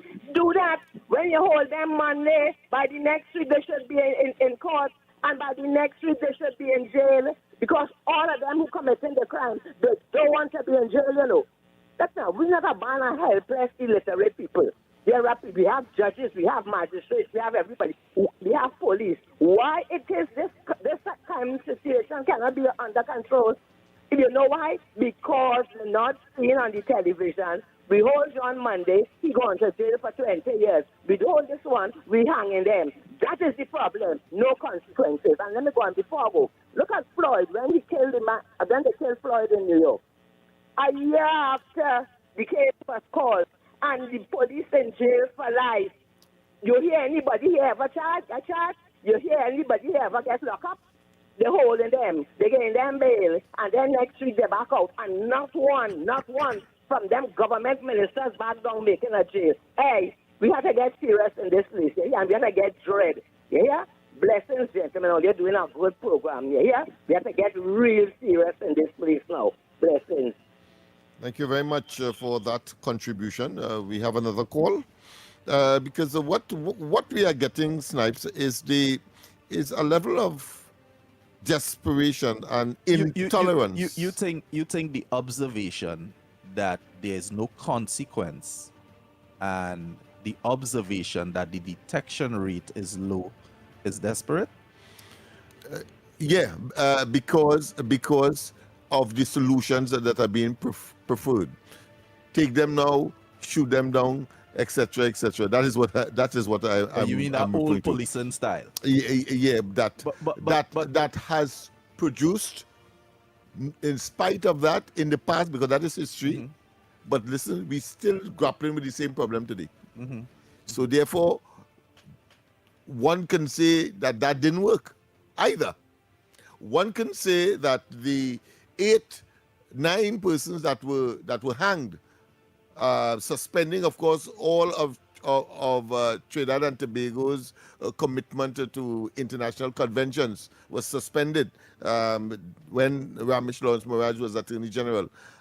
But today we must also check how long it took for us to have a drug kingpin after that situation took place. No, but the reality is that we are grappling with the same problem. So if that was a solution, and it was the panacea, it wasn't continued, Lennox. Okay, right. So therefore, it doesn't take away the fact that we have the same problem today, even if it wasn't continued. So we have to find out why it didn't continue, one, and the dysfunctionality, if at all, of the various institutions that were supposed to keep that in place. If we have a call, we'll take the call. We had 4 calls that.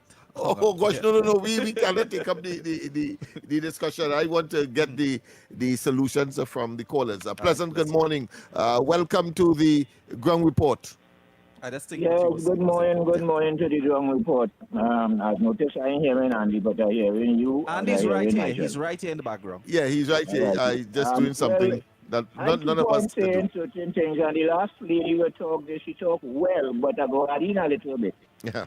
Because I want to say something here. Around the world right now, murders happening. Take, for instance, Trump. Take, for instance, Iran. Take, for instance, Russia. These ideologies of the human being, it's floating in the minds of men.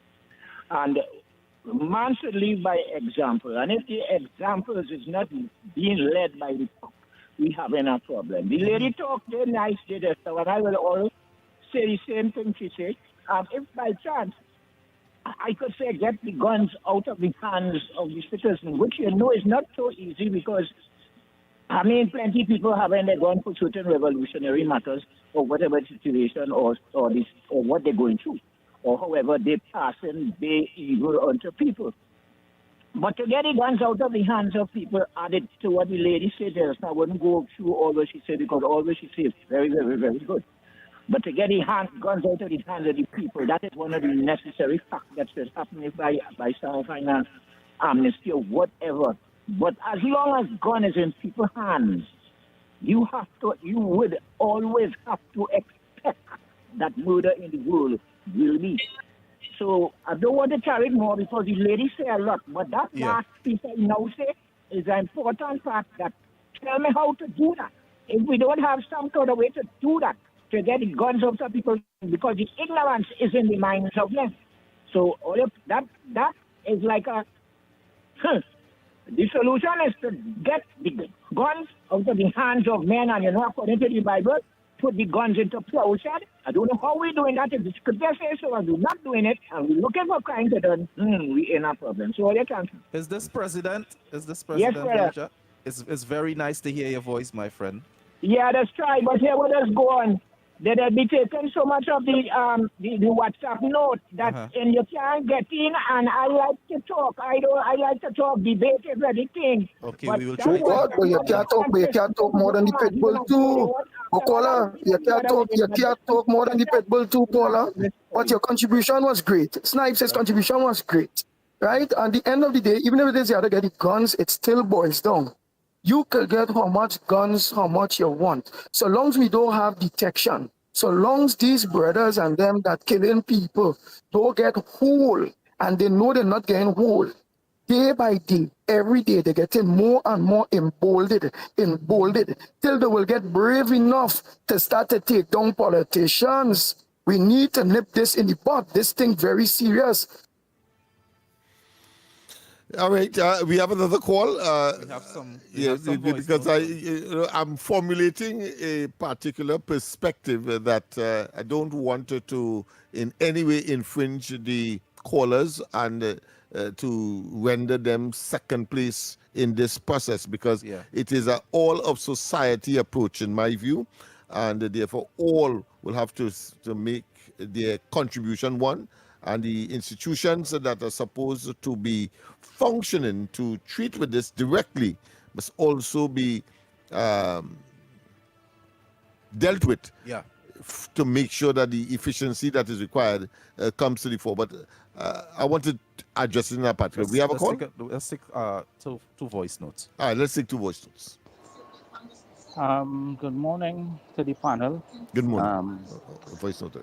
I just want to say that it's about time, because we see it time and time again, government after government, where the politicians, they give their friends and their family a big piece of the pie, the blood, sweat and tears of the taxpayers, right? And when the mark boss, we use the mark because we're talking about mark. When the mark boss, nobody is prosecuted, right?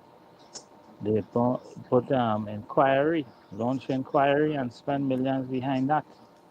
A good example is the Petrotrin inquiry, right? Dana Sitahal inquiry, and nothing really comes out of it. All you do is make the high people in the pyramid richer, right? It's about time we catch these people and prosecute them. The only thing we could prosecute them is the brunt of the law, but we see time and time again the law to spare them just get away, them exempted. But then a big question is, Paula, a big question is still, all right, like for instance, you mentioned Dana Sitahal. Who killed Dana Sitahal? We have another. No, let him go ahead. All right, okay, go ahead, Andy. Go ahead. Yeah. You mentioned Dana Sitahal. We can mention many other murders, many other murders. And the big question is, who killed them?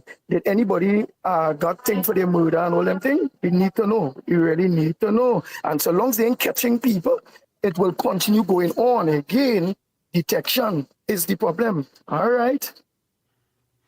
Yes, he's very. I totally agree with Andy on this. We have a detection rate problem in this country. That is a given. That's a given. Something is wrong with the training of our detectives. That's a given. Something is definitely wrong. And on the other hand, when persons are detected, we find that they escape the wrath of the justice system as well. So, but I want to start so we have an issue with consequence here.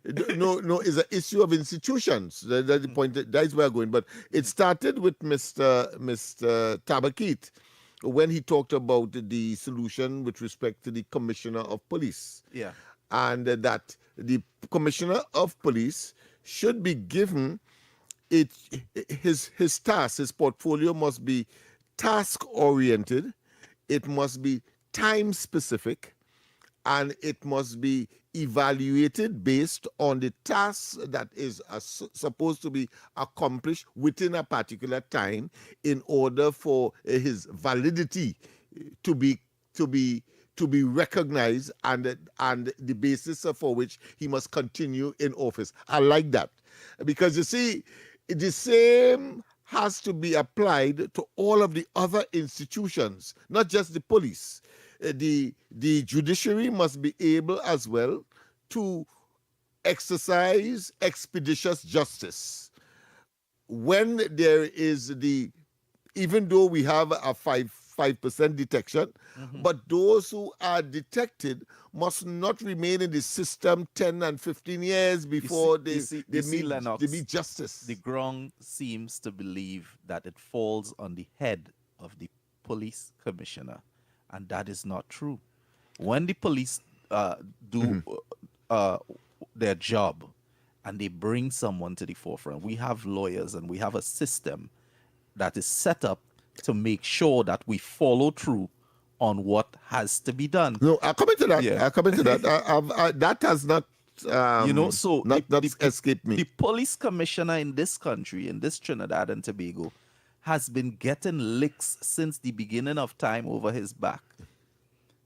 When the issue really is with our judicial system. No, well, I'm saying that it's all the systems. That's the point I'm making. So I've started with the police. I talked about the judicial system itself because of the delay and so on. The prison system in terms of rehabilitation, in terms of even the church involvement, the family involvement, Has the rehabilitation the schools system involvement. in the prison ever existed?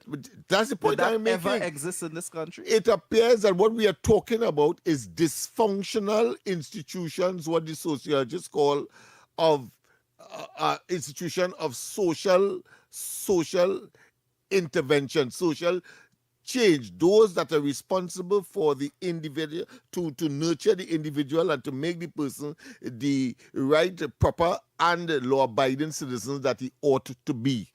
The institution, the family has a role to play, the church has a role to play, the schools have a role to play, the judiciary or magistracy or what you want to call that system has a role to play. The government as an institution has a role to play. So if you have a breakdown in any one or all of them, as it appears to be, then chaos and mayhem will subsume, or should I say, consume all of us. And that is where I think we are. We have to focus. Yeah, that's what I'm saying. So we have to focus on getting these institutions, because the laws are there. And the laws cannot function by themselves, the law on the books. But it is the human being inside of these respective institutions who are expected, of course, to play their role in terms of keeping the society on the straight and narrow. And once these are functioning as we seem to be insisting and have observed that they are not, then and only then. So therefore, the consciousness of the various institutions, mommy and daddy, the consciousness of the... Which is the beginning. That's where it is. Where you are expected to learn the value and the morals and the ethics and all of the other rudimentary elements that would prepare you to interact with your fellow man, because human beings are gregarious animals, meaning that they live in community. They are social animals, and therefore, sorry for the term human beings would like to be called animals, but let's, for the purposes of discussion and for the firmness that we want to address this issue of dysfunctionality of institutions, we need to understand that everybody must now play their part, and those persons inside of this of the system who are the heads, whether it be commissioner of police, or the chief judge, whether it be the prime minister, everybody have to play. But let's go for the news, and when we News come back, Update. more. I'm Carrie Roberts. Making the news at this time. A body of a man who was reported missing on Friday has been recovered by members of the Trinidad and Tobago Coast Guard. In a statement, it notes that recovery operations took place at approximately 5:43 on Monday evening in waters off Five Islands. The Coast Guard says it responded to reports that a body was seen floating there. It adds that the man's vessel was found adrift in the same area. The Coast Guard says the matter was handed over to the relevant authorities for further investigations. In other news, concerns are being raised about unregistered drugs entering Trinidad and Tobago, with the Pharmacy Board warning that stronger oversight and enforcement may be needed to protect public health. The issue was highlighted by newly elected President of the Pharmacy Board, Sanjay Mohammed, who says while systems exist to regulate medication, gaps remain when it comes to drugs entering our country outside of approved channels. Mr. Mohammed explained that responsibility for drug registration falls under the Chemistry, Food and Drugs Division, but stressed that the board is stepping up its role in ensuring pharmacies adhere strictly to regulations. He's also warning the public to be mindful of where they access medication, noting that not all sources are legitimate. Coming into the country that are not registered, and the Pharmacy Board is looking at that with a keen eye. The board is also turning its attention to establishments operating outside of the legal framework, with plans to increase enforcement in the sector. The board president says the goal is to strengthen public confidence and ensure that all medications being accessed locally meet the required safety standards. In other news, India is moving to strengthen deeper, more practical partnerships with Trinidad and Tobago and the wider Caribbean. That's according to the High Commissioner of India to Trinidad and Tobago, Dr. Pradeep Singh Rajpurohit, who spoke at a high-level forum on Monday evening.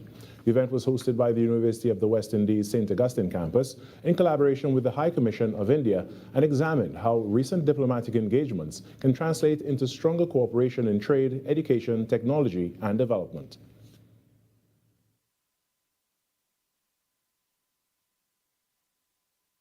Purpose of this discussion is that what are the key areas of collaboration, and yes, there is some kind of discussion going on, but what we can do further. Examples: digital transformation. We have signed agreement for launching the UPI, the digital payment platform, and I'm confident that this is coming up in near future in Trinidad and Tobago. He said open academic discussions can help generate fresh ideas beyond traditional government channels. The High Commissioner added that governments and embassies alone cannot drive progress. This is where we seek fresh ideas, new themes, new thinking on how we can bring together, how youngsters in Trinidad and Tobago can benefit out of India's vibrant startup ecosystem. India has recently signed a number of free trade agreements with a lot of countries. How this can synergize with your trade requirements and the current level of economic priorities. The Trinidad and Tobago Meteorological Service says it is fast-tracking upgrades to its weather monitoring and observation technology.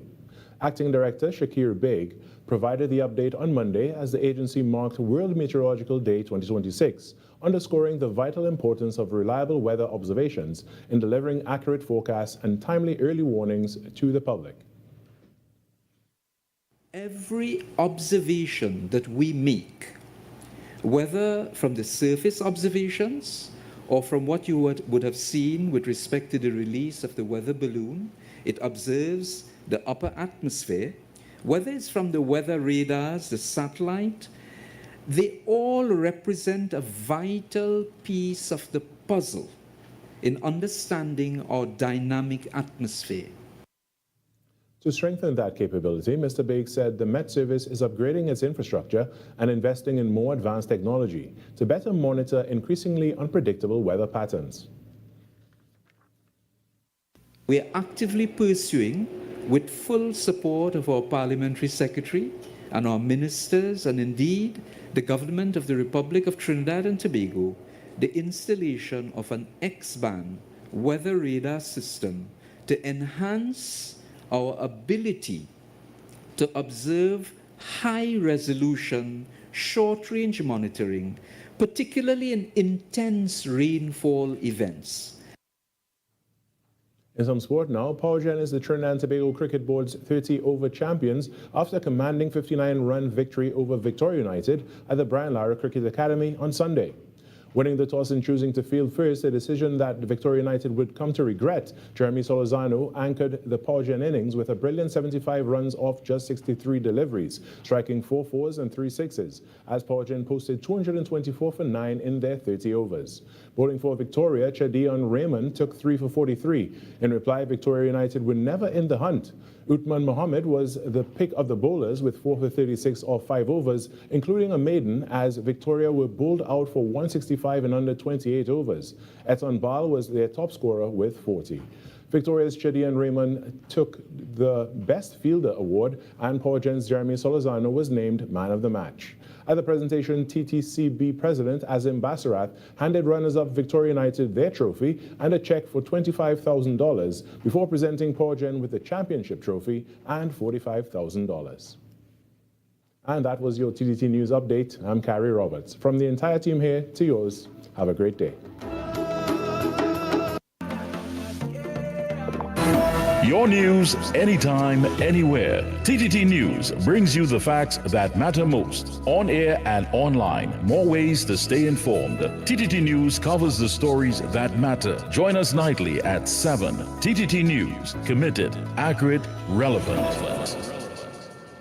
Tune in to the Holy Trinity Cathedral program on Talk City 91.1 FM every Wednesday at 9 p.m. Mark your calendar. It's a great way to stay connected with the spiritual reflections, uplifting messages, and community updates right here with us on Talk City 91.1 FM. Wake up to the issues that matter most on the Ground Report. Join Andy Williams and Lennox Smith every morning from 6 to 9 a.m. for real talk, real analysis, and real perspectives on the stories shaping our nation. News, current affairs, and voices from the ground, unfiltered and unapologetic. That's the Ground Report. Weekday mornings on Talk City 91.1, where the conversation begins.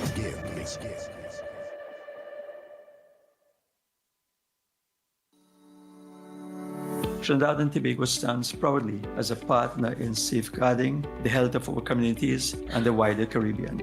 Minister of Health Dr. The Honorable Lakram Bodo, as he addressed the opening ceremony for a major regional outbreak response training under the Global Outbreak Alert and Response Network hosted in Trinidad and Tobago. The 5-day program brings together local and international public health experts to strengthen the Caribbean's ability to detect and respond to health threats. Minister Bodo described the initiative as a significant milestone for the region. This type of workshop normally occurs in the UK. We're very happy that CAF has been able to bring this workshop here to us in the Caribbean, and particularly pleased that it's happening here in Trinidad and Tobago. We mark not just the beginning of another training exercise, but the continuation of a journey toward resilience, unity, and preparedness in the face of global health threats.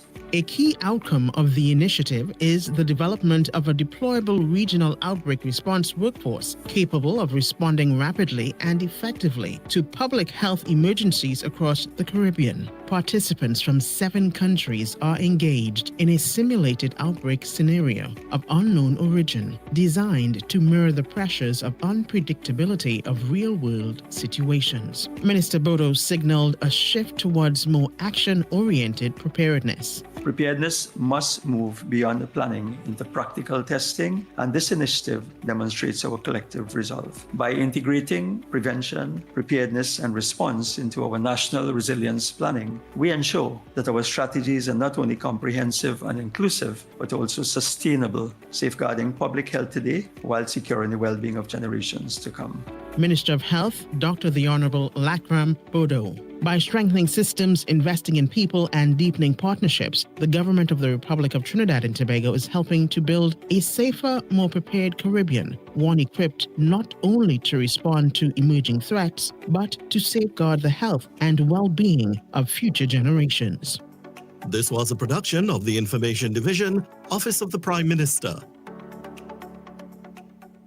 This is Destra, and you're listening to the Ground Report on Talk City. Keep it locked!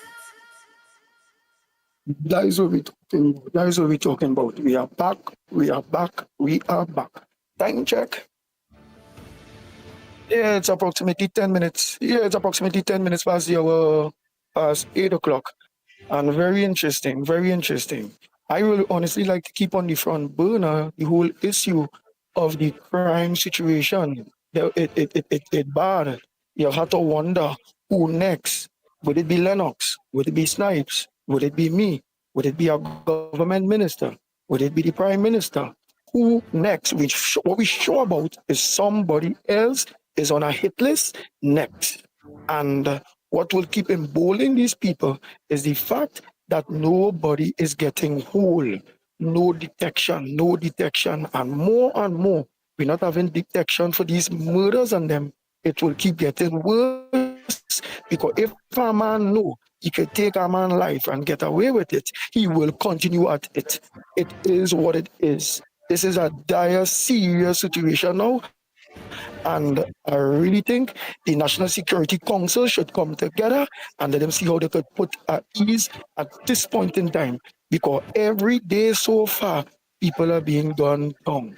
It's bad. Detection. They need to lock up. If they don't lock up, they will never catch nobody. They will never slow it down or anything. They need to lock up. Go ahead, Lennox Smith and Director Snipes.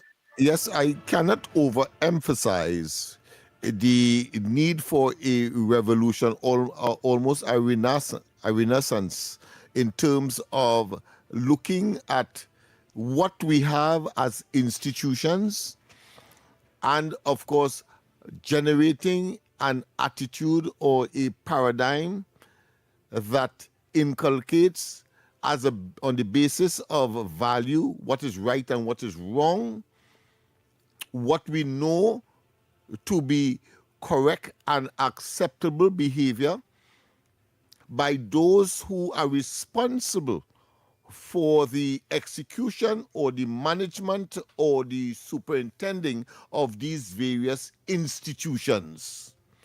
The dysfunctionality has deteriorated over many, many decades. Yeah. It will take some time, yes, to get on the right path, so to speak, in terms of correction. But it is not impossible because it's human beings you're talking about. When I talk about persons who are the head or who are functioning in these institutions, because the institutions by themselves, without human beings, does not exist. There must be human beings, and therefore that is what I'm talking about. If every single human being would have born in a family, so that's the first institution that the society has, and is the place where he or she learns the value, how to behave, how to conduct themselves, etc.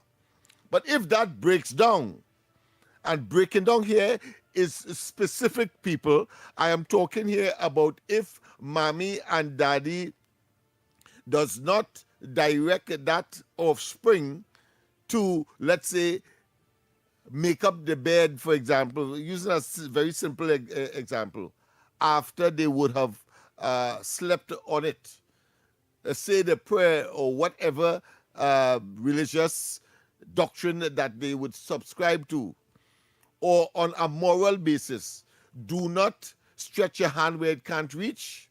Say good morning, say good evening. Do not take that which is not yours. And then in the schools, when they would have come out of the family environment and go to the schools, those values continues to be inculcated.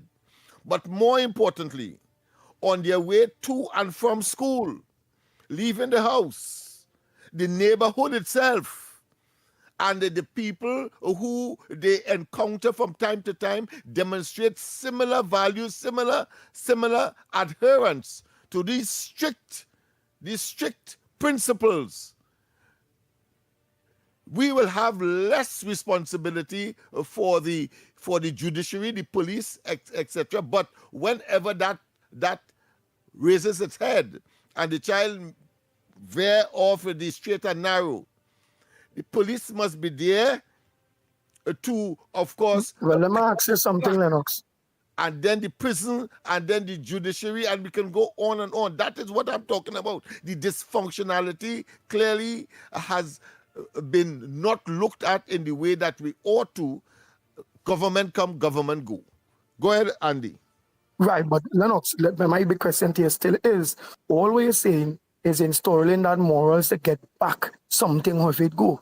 It done gone. The ship have left the state barn, or the horse have bolted out the stable. However it go, that done gone. How now are we going to deal with it? Wait, that done gone. Here it is. They coming out, they killing people. Right? They know they're not going to get catch. You understand? How Listen now carefully. should it? Yeah. Go ahead. Listen carefully. I accept the fact that there is a category, because we have done the research. So I'm talking here now from an academic and a practical perspective. I would like you to wrap that up to get to your segment. Yes. Quickly, we have categories of persons at different levels of, let's say, deterioration. But it does not take away, first and foremost, the fact that it's human beings in these institutions, control these institutions, that they themselves first must make the change. But if there are those who have gone on beyond and is the subject of concern for the society now, then there are other mechanisms to treat with that. But first and foremost, you must deal with a revolution within these institutions by those who are in charge of these institutions. That's the first thing. That is the most palpable thing. And then you deal, of course, with those who are not prepared to conform. Then, of course, there is a place for them. We know that, the prison. But those who can be reformed, then they will have to conform, because the institutions have insisted that they must conform to the principles for which the institutions was created within the context of functionality within the society for a better place. All right, let's go. Of course, we have reached the stage. Sorry about that, people. We'll definitely continue the conversations after the segment. After the word of the word challenge for today. You can call in. Let me just give you the numbers again. The numbers to call, of course, is 622-4911. 622-4911. Very, very, very sensitive, should I say, issues that are being discussed today, and it has to be ventilated. 622-4911. 622-4911. Remember, only these numbers you can get today. And 394-4911. 394-4911. You can call, of course, for the word challenge now. I would prefer, yesterday I think I started off, but let me say my word for today if we don't have a call before. We have a call? All the lines are lit up. All right, good. Well, let's hear yours before I give mine. Hello, welcome. My modern gentleman and Mr. Lennox Smith, my former colleague from the youth office in Silot. Anyhow, my word today is Aleximaitia. Alex what?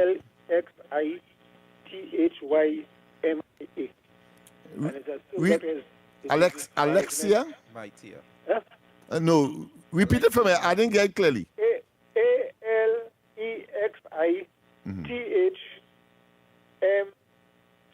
Alexithymia. Alexithymia. Alex, go. How do I know that, boy? Alexithymia.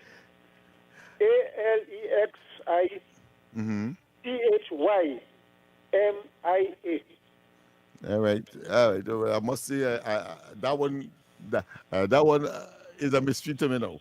Yeah, well, Alexia. that is introduced management. What's the meaning? It means that you have a manager, a supervisor who, under emotional distress, what we call in Trinidad a hoggish manager. Oh, I see. Okay. Right? Mm-hmm. You know, somebody they're doing the work vex. They always vex. Mm-hmm. Right? You will have met people in your time and in my time. You know. Yes. Like Okay. that.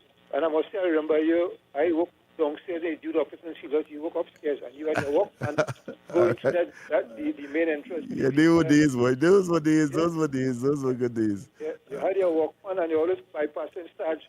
Now Sarge was the fellow with the watchman Yeah, the gate man, there was no hands. I hear you. I hear you. And there was a time a gentleman came, a young fella came, and he stole something from somebody in the compound there. Uh-huh. So he running towards the gate, and people shouting out outside, hold the man, Sarge, hold him. Touch him, boy, I have no hand, I go hold him with.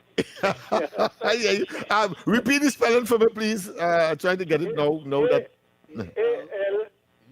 A-L-E-X I-H-Y-M-I-A.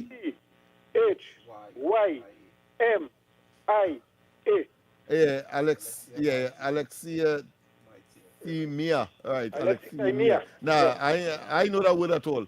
All right, okay, so, and it says, of course, the difficulty in identifying and describing emotions in oneself and others. Thanks very much for that word. Yes, well, sir. to a Jude man, but I call you because we must do I hear you.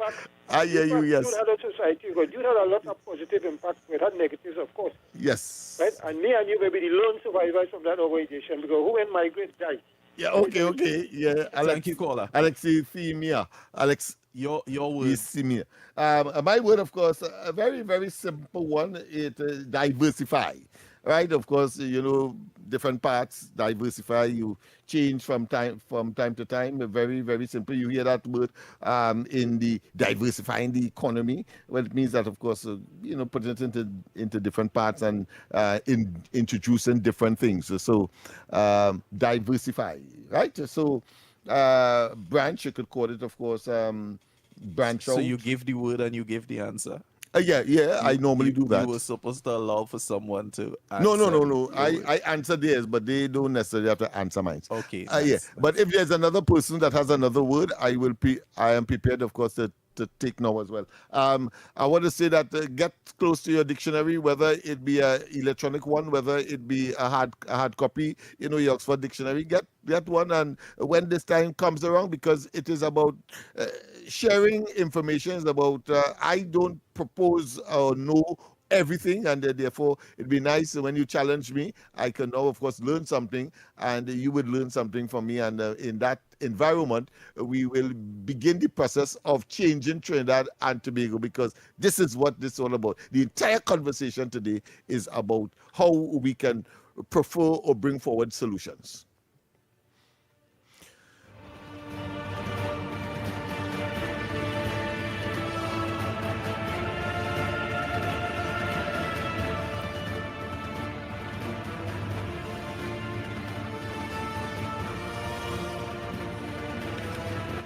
President, good morning. Welcome. We lost that one. Let's go to a voice note and see what is in store for us among the voices. Mikey, Lennox, Andy, Snipes. Well, this is just my opinion, and to the listening public. No, this is my opinion concerning what can we do and solve some of these crime things that is taking place, right? No, we don't know what's happening in somebody's house. We don't know what happened in somebody's area because you're not there on time, right? So my suggestion is let the government go to Parliament and put more stricter laws, just like what they do for the drivers and them goods, how they raise fines and all these things, and there's nothing we could do for them to say, well, we don't want that, no matter how hard and try. Well, do the same thing. You get catch with ammunition, 10 years automatically. You ain't have no time for no parole and all them kind of thing, right? Nothing like that. You get catch with a gun and ammunition, that is 20 years. Nothing to do with no thing. But after 20 years, then you go get your parole. And if you murder, well, it's 25 to life. And it's simple. You understand? Within the lifetime, you could get hung. You understand? Depending on what's the situation. Because, sometimes it might be a self-defense. Well, you go through that process. But if it's regular, straight-up murder, 25 to life, within that lifetime, you could get hung or whatever. And go and write new laws. Write that law. You want to fix it, that's how you have to fix it. You can't fix it no other way. Where you get police 24 hours in everybody's house. No, that ain't gonna happen. So let me do the right thing. Change the stricter laws and put harsher penalties on people with ammunition and things who not supposed to have that. At least we go know, well, whoever doing it now after the fact will be police, or army men, or whatever the case may be, because they have rights for that. But the average person on the street, the gangsters, and well, I guess this is just my opinion. If you want to change it, put harsher penalties, and that's the thing I could come up with at the present. Blessings. Yes, indeed. That voicemail is complete. Yeah. Yes. Again, solutions. And Andy made a very valid point, and that is, what do you do with those who are now engaged? And I believe we have enough laws to treat with what the last voicemail would have suggested. What has to happen is a paradigm shift in terms of attitude. But let's go to the line. A pleasant good morning. Welcome. Pleasant good morning, Brother Lennox. Good morning. This is your boy, Tana. Hey, yes, man. Wesley Snipes, pleasant good morning to you, my brother. Good morning, Carnage. Pleasant good morning. Now, Lennox, we're looking for solutions for the crime problem, Lennox. Yes. Lennox, first to begin, what do the youth send them? Is youth now dying, right? Mm-hmm. And these youth leaving school at a certain age, and when they leave school, they have options. What is the option for them? The block linemen smoking weed, doing this kind of thing. Anybody doing anything to empower the youth, anybody putting any measures in place. Long time we had what they used to call Instagrammers, they must have Pandy and them helping. What Pandy and them used to call the youth camp, yes. Youth camp and this kind of thing. They're supposed to put compulsory thing now because you see more going on in school. They put police in school and they still have fight in school. They want to fight with the police, the parents fighting with the students and all kind of things. So we have to nip it in the bud. The government is trying its endeavor best to solve the problem, right? Lennox, again, I don't want to say too much, but what I want to say this morning is have police and soldiers living in every community throughout Trinidad and Tobago. Well said. Right? It has modern technology now increased, that they're using modern technology now to drive about to get access from point A to point B. Lennox, the government have to know how to use these things against the system. I wonder if you understand what I'm saying, brother. Yeah, very, very. I mean, you're talking to the converted man. Go ahead. Right, Lennox, I want to say another thing I'm doing this morning, right? Look, Lennox, right now, we have war in the Middle East, right? People who live in the Western Hemisphere, if they was producing oil, and the economy would have been building and coming up high, because what is the price for a barrel of oil right now, Lennox? 100 and something, boy, and counting, 20 something how much and counting. barrel of oil Trinidad and Tobago is producing right now, Lennox? About 20,000 thereabout.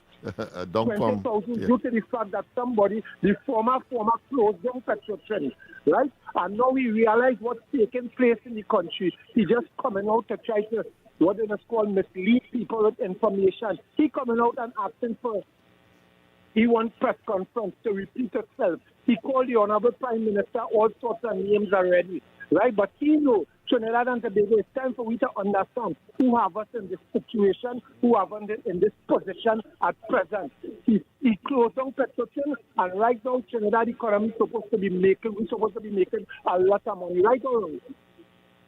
Right. Correct. Right, as a result of that, Yes, I want yes. to say again, I will leave it there for the moment. Thank you. Yeah, we have another call. We of course, the lines are open. Let me just repeat those numbers. We have one. Good morning. Welcome. Good morning, Lennox. Boy, morning to the Growing Report 91.1 Talk City. Yes, man. It's a wonderful station in the blessed nation. Yes. Yes, my brother. Honestly, I want to congratulate you, the Honorable Mr. Lennox, and the Honorable Fixed Minister, Dr. Philip Alexander. Because I see the cries of the people with one of your colleagues there at talk show host there. You could hear the cry on his voice for years. He was asking for help, and there was in the wilderness, like somewhere with a planning by each Dry River there. But yes. you the man, I always stand firm with you, right? It have persons who make a mischief and trying to block me from getting back closer to the government, right? But I say no weapon formed against God's children shall prosper. And if the tongue rises against me in judgment, I shall condemn by the power of the Almighty King Jesus' name. You know, Lennox, you always is a man for Laventarian. When you talk about Laventarian for Laventarian, for years, my brother, over 20-something years, I know Lennox always down in George Street and Nelson, helping people, bringing goods and services. I myself, when we just get the bank, the river, they come up and wash the house. I came down and Lennox give me a hamper for years. He always helping people. Lennox, I admire that good work, boy. And Philip, I had to give Philip a thumbs up too. You know, I see the front burner with the strategy to bring relief to deal with this crime. Lennox right now, it's a real overbearing, boy. Because I've seen people just walking in places, right? Robbing people, shooting people, kidnapping their vehicles, taking them, going and doing robbery, beating the shop owners and them. They start to stop, boys. And the police and officers and them, I say, when you go to the police station, you see all of them sit down there writing, they sit down on their phone, come out and go in the street and deal with these criminal elements, right? This is not right. And also when police officers going on duties, oh God, man, my brothers and sisters, don't shoot the people, animals, man. Oh God, I like, boy, I love ones, boy. Look, I see a lady lost, she can't dance, she's given out a reward of $10,000. The poor little kitten, if I hold it and he gets it, well, I hope the lady gets it. Also, I want to say good morning to the Mr. Punisher, the commissioner, because I see that police officers now apprehending and locking up police officers for wrongdoing. Lennox, God bless you, boy, and you know, stay strong again. Thank you for this time off. Thank you very much. Thank you very much. We have another call. Hi, welcome. Good morning. Pleasant good morning, Andy. Mr. Lennox. Yes. And Director Snipe. My word of the day is tenacious. And tenacious. on the topic of crime and criminality, my seven points I would like to present: focus-led, intelligent policing, community-based violence interruption, 3, faster justice and higher certainties of consequences, 4, hot spot policing, targeting places, not just people, 5, youth intervention and prevention, 6, address root causes without waiting for them to be solved. And some of the solutions are fixing poverty, inequality, and lack of opportunity.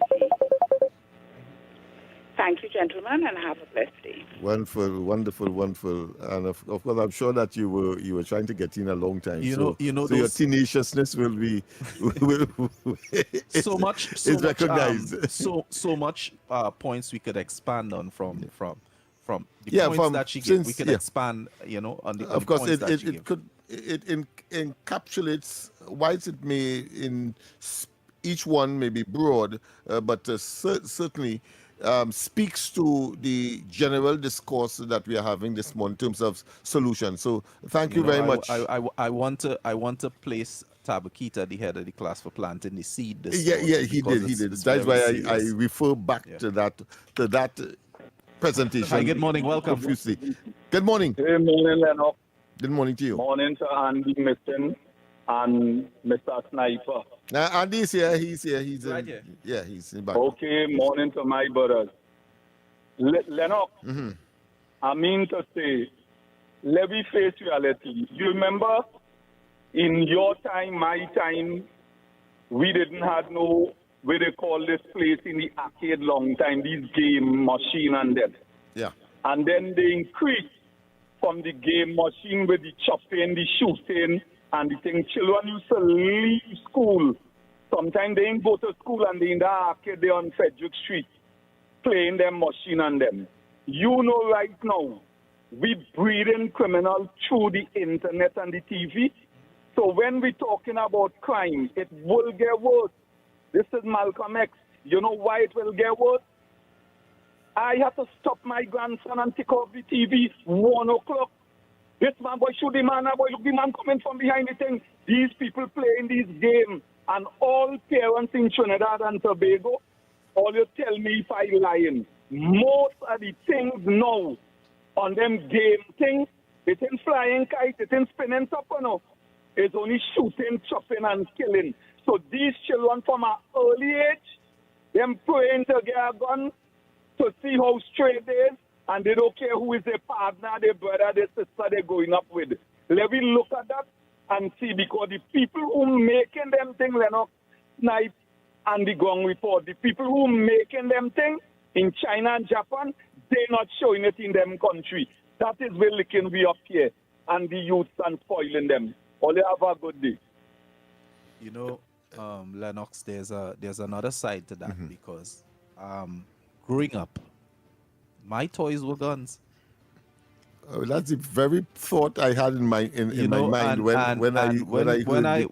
I see a gun, I would want to be a police officer or a military personnel, you know. So I don't think it's so much of the games and the toys, because I think it's the training from in home. And to go closer to the caller's position with respect to the technology, the abstract technology, if you want to call that, or the digital technology, digital, is the fact that we grew up on Gunsmoke and Bonanza and all of that.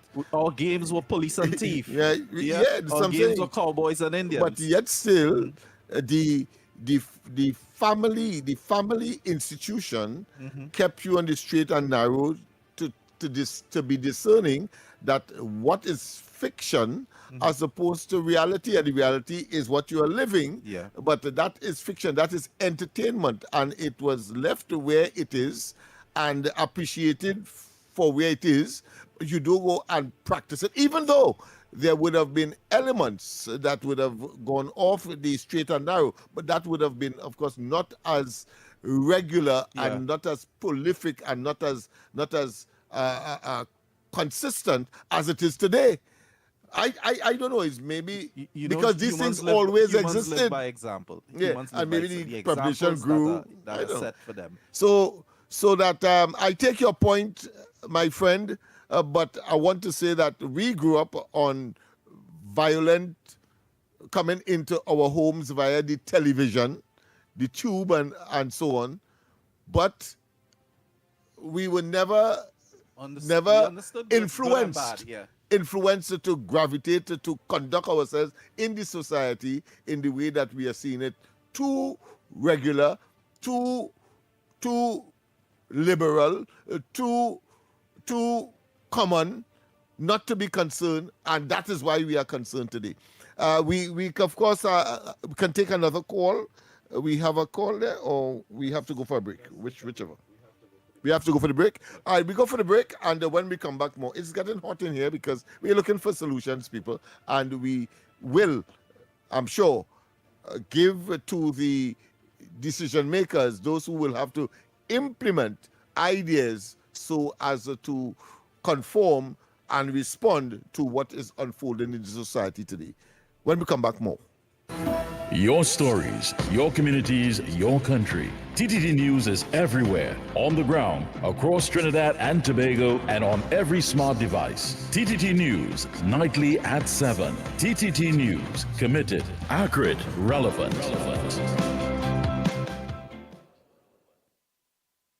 Tune in to the Holy Trinity Cathedral program on Talk City 91.1 FM every Wednesday at 9 p.m. Mark your calendar. It's a great way to stay connected with the spiritual reflections, uplifting messages, and community updates right here with us on Talk City 91.1 FM. This is Destra, and you're listening to the Ground Report on Talk City. Keep it locked.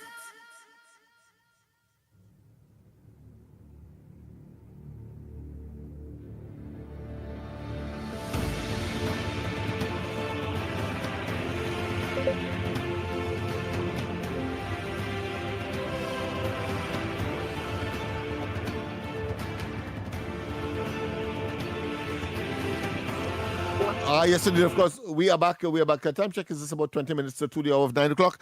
We take this call. Good morning. Good morning to the Magnificent Tree. Right. Mr. Lennox, Yes. let me tell you something. And the law is supposed to be made in such a way to deter people from committing crime? Yes. That's the Okay, reason Mr. for it. Lennox. Yeah. So let me tell you something. Why do people commit crime so readily then? Mr. Lennox? Asking that question. Well, people. Well, I think Andy mentioned it. I think several callers mentioned it, and that is to say, the possibility that they will not be detected. They will not pay the consequence. Yeah, no, let me tell you something. The main thing is because crime is not punished quickly enough, Mr. Lennox. But you're saying the same thing that I've said, but in a different way. No problem. Go ahead. We take it from your perspective. Yeah, is your If topic. they make laws within a year to 2 years after who commit murder, breaking neck, if he had to go privy council and he reached under 4 years, breaking neck. Right now, people committing crime and know they will live because 10, 15 years they still living and they murder a man. Right? So if a father had to kill a man, he don't know he ain't gonna die now. So quick justice is the thing to tell people not to commit crime. Let me tell you something, Mr. Smith. A man will commit 100 crimes and still outside their pool as ever. Go in jail, coming back out. Go in jail, coming because it's just swift enough, Mr. Lennox. They have to break people's neck very quickly. As they catch you, within a year or two, you're done. I'll listen to you, Mr. Smith, to what you have to say on this. Thank you, sir. Well, I have to say I'm not in the area of that type of punishment because I believe that if a person doesn't deserve it and you do it, you can't bring him back. So that's the first thing. And of course, that's the trend. But certainly, the first part of your argument, your first part of your presentation is expeditious justice, speedy justice. That is something that we must work upon, and that is why I cannot overemphasize the role of the people inside of these various institutions that are supposed to execute their duty to make sure that the society functions equitably, it functions peacefully, it functions industriously, and of course that we are able to produce and become the kind of citizens that all of us would like to be in peace and prosperity. Let's go for some voice notes. Yes. Yes, guys. You know, we had to keep it real, you know. We had to keep it real. And Lennox, what you were saying is true. Because I am looking at Joshua and I am seeing how you as a father is training him. I don't know about the other children, but of course all the other children, and they will do well. But we in this country don't want to be real. We don't want to be real. The problems are in the police force, in the judiciary. Let me face it. You hear? We had to get rid of plenty of them police, plenty of them lawyers, plenty of them magistrates, plenty of them judges, all who involved in some form of crime or the other, and all you know all yourself. Yeah, this is a fact, you understand? And when we clean up on top, we'll be able to deal with the rest. Because you can't tell me, you have all these people who are given the responsibility to deal with lawlessness. And nobody have the guts, they have the belly or the honesty to put these criminals where they should be. And that is the problem. And a lot of them too, they want this government to look bad. So they figure the more crime, they don't care about the innocent people who getting killed. They figure the more crime, the more mayhem, the more everything evil in this country, it will reflect bad on the UNC government. You understand? But the thing about it is, all you have to realize is innocent people, plenty innocent people. You hear? are being affected. So people, let me do something. And government, all you have the power, use it. And no, damn if you do, damn if you don't. So do it. Do it. All you have to do, go to Parliament, make the laws. You hear? Some strict, serious laws that say anytime you break the law, you're going to be immediately dealt with and you're going to be put in jail. You understand? And all them criminals out there, all them PN, all them, they don't want this crime to be fixed. But let me tell you now, it can't continue so, It had to stop, and it had to stop now. All you have the power, use it and fix it. Blessings. Listen, good morning, Mikey, Lennox, Andy, Snipes. Well, this is just my opinion, and to the listening public. No, this is my opinion concerning what can we do and solve some of these crime things that is taking place, right? No, we don't know what's happening in somebody's house. We don't know what happened in somebody's area because you're not there on time, right? So my suggestion is let the government go to Parliament and put more stricter laws, just like what they do for the drivers and them, for how they raise fines and all these things, and there's nothing we could do for them to say, well, we don't want that, no matter how hard and try. Well, do the same thing. You get catch with ammunition, 10 years automatically. Yeah. Nobody again. So do not conflate people. So we talk the social stuff about how to fix down the road criminals. But what we are dealing with now, the now criminals, that's a different matter altogether. This is a matter of triage. Okay? And in any kind of case of triage, you have to be aggressive in the treatment. There is no greater weapon than a state of emergency against a threat to the nation. None. No Zoso bill, no nothing.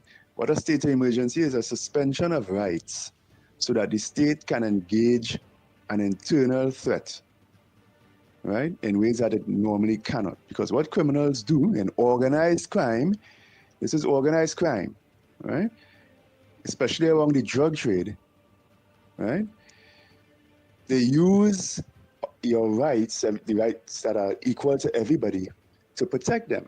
So the rights have to be suspended equally. They're equally applied and equally suspended. That's what a state of emergency is, and there's no greater weapon. The problem is you have to use it correctly. You have to use it as a weapon of war. Do not think of this as crime. The war on drugs, there's a reason why they call it that, right? And there's a reason why the Americans were finally successful by using acts of war against these drug boats. All the time they used the criminal system, because criminal justice system, about capture and put it through court. No, they blew them up. And it worked. Now, I'm not saying we're going to do that, but you use your state of emergencies, rights are suspended, you can now go grab who you need to grab and be absolutely brutal about it. I think the government is gun shy because in the first use of the state of emergency in the People's Partnership, a lot of politicking went around that, about who they targeted and all that. No, you have to drop that. You can't be gun shy in a war. Go grab who you know. The police know who they are. Grab them, all of them. Be absolutely ruthless. Hopefully they resist. You know what I'm talking about. But of course, if they don't, you take them into the judicial process. In a state of emergency, you have extra ability there regarding interrogation and all of that, and who you can bring more into the net by who you interrogate and so on. What is happening now is these organized criminals, because of what happened regarding the Venezuelan drug boats, drugs are missing, money is missing, and those scores are being settled. And then those scores become more new scores. That's what you're seeing, a conflagration. The only way to stop and treat it is to treat it as war, not crime. Good morning again to everybody. Just in case nobody heard what the Prime Minister said, she said, it may look on the surface that I am unbothered by all the nastiness that these PNM might see them say about me. But deep down, I am very unbothered, right? That's what she told them, right? She right. Don't be bothered by them. You run your country while they're running them out. Is vexed. They're vexed that they are not in office. They have no access to the treasury for their friends, their family, and their finances. That's what have them bothered and getting on so. But Keith Rowley, Lennox, I don't know if you remember the story of Rumpelstiltskin, right? You remember we stomped himself to death? Keith Rowley is going to stomp and stomp and stomp until he disappears from this country. Wait till you're all you're going to see. Because he is a raging bull. Thanks a lot. Good morning again. One more thing, Lennox and Andy, or even Mr. Snipe. They passed the law with standing ground laws. I ain't nothing if anybody getting any, defensive weapons, if you understand what I'm trying to say. I don't know how they structure it, but to go get a firearm or whatever it is the process speeding up, or the process just I decided that was just a talk. Because I ain't know we could come in, apply for it, do what you have to do to get the thing. I mean, I'm just saying, is that on our back burner too? Or we have to get the green light for that? Or how long that take? What's the process for that? I mean, you pass a law saying, okay, all right, stand your ground laws, but are the citizens getting the opportunity to get these guns into their possessions now? All right, blessings. I just want to know anything happening. Well, I think the most significant thing is the last part of the last caller's presentation. Yes, the Home Invasion Act was passed, yes, but that is separate and apart from the gun part. The gun part, there is existing law that needs to be amended in order to make a gun more accessible to those who qualify to be in possession of a firearm legally. So that's two different things, even though on the podium and in discussion, one would have appeared to be in interchange, or they are locked into each other. So that's two different things, because the homeowner, for example, not necessarily with a gun, but can use some other instrument to defend his castle, his or her castle. You see, so not necessarily a gun, and of course, it'd be much more difficult to get one. I have a friend right now who has been applying, a businessman, in fact, and he is getting the runaround in spite of the fact that he was robbed at one point in time, and there might be some other issue that might have created a stumbling block for him to get one. So I'm just making the point that they're two separate things. The home invasion aspect of it, that has been passed, but of course you don't have necessarily to, because you have home invasion, it doesn't mean that you must get a gun. You may not be able to qualify for a gun, but you can use other things to defend your castle or your home. Let's go to the lines. Hi, welcome. Pleasant good morning. Good morning, Lennox, Andy, and the gentleman there. Good morning. Yes, good morning. I was out for a little while, and what I called to find out is from you, Lennox, if the dance class is still on and if it's the same address. If the what? The dance class, if it's still on and if it's the same address. Yes, the same address. Same address. You know who it is? Yeah. I was out for a while, that's why you all didn't hear me. Oh, I see. Okay. And through that, the dance class started, I don't want to speak to him. Well, let me let go your secret, Mr. Lahokita. That's for you. All right, then. Thanks very much, of course, for calling. We have another call? Let's take a voice. Yeah, WhatsApp. All right, okay. 5 minutes to the 9 o'clock. Hello, good morning. Good morning. Good program, but listen to me. As a national of my country, what I would like to see happen, the judicial system come more relevant. The what? The judicial system what? The judicial system becomes more relevant. Oh, more relevant. Okay. I mean, more efficient. Okay. Yes, because I mean, the judicial system is not all that. Yeah. Okay? Have Yeah. a good day. Yeah. Well, it is consistent with what I'm saying as far as all of the institutions are concerned. They need to step up. Hi, Good caller, morning. welcome. Good morning. Good morning, Lennox. Good morning. And good morning to Andy and the director there. I am looking at what is happening.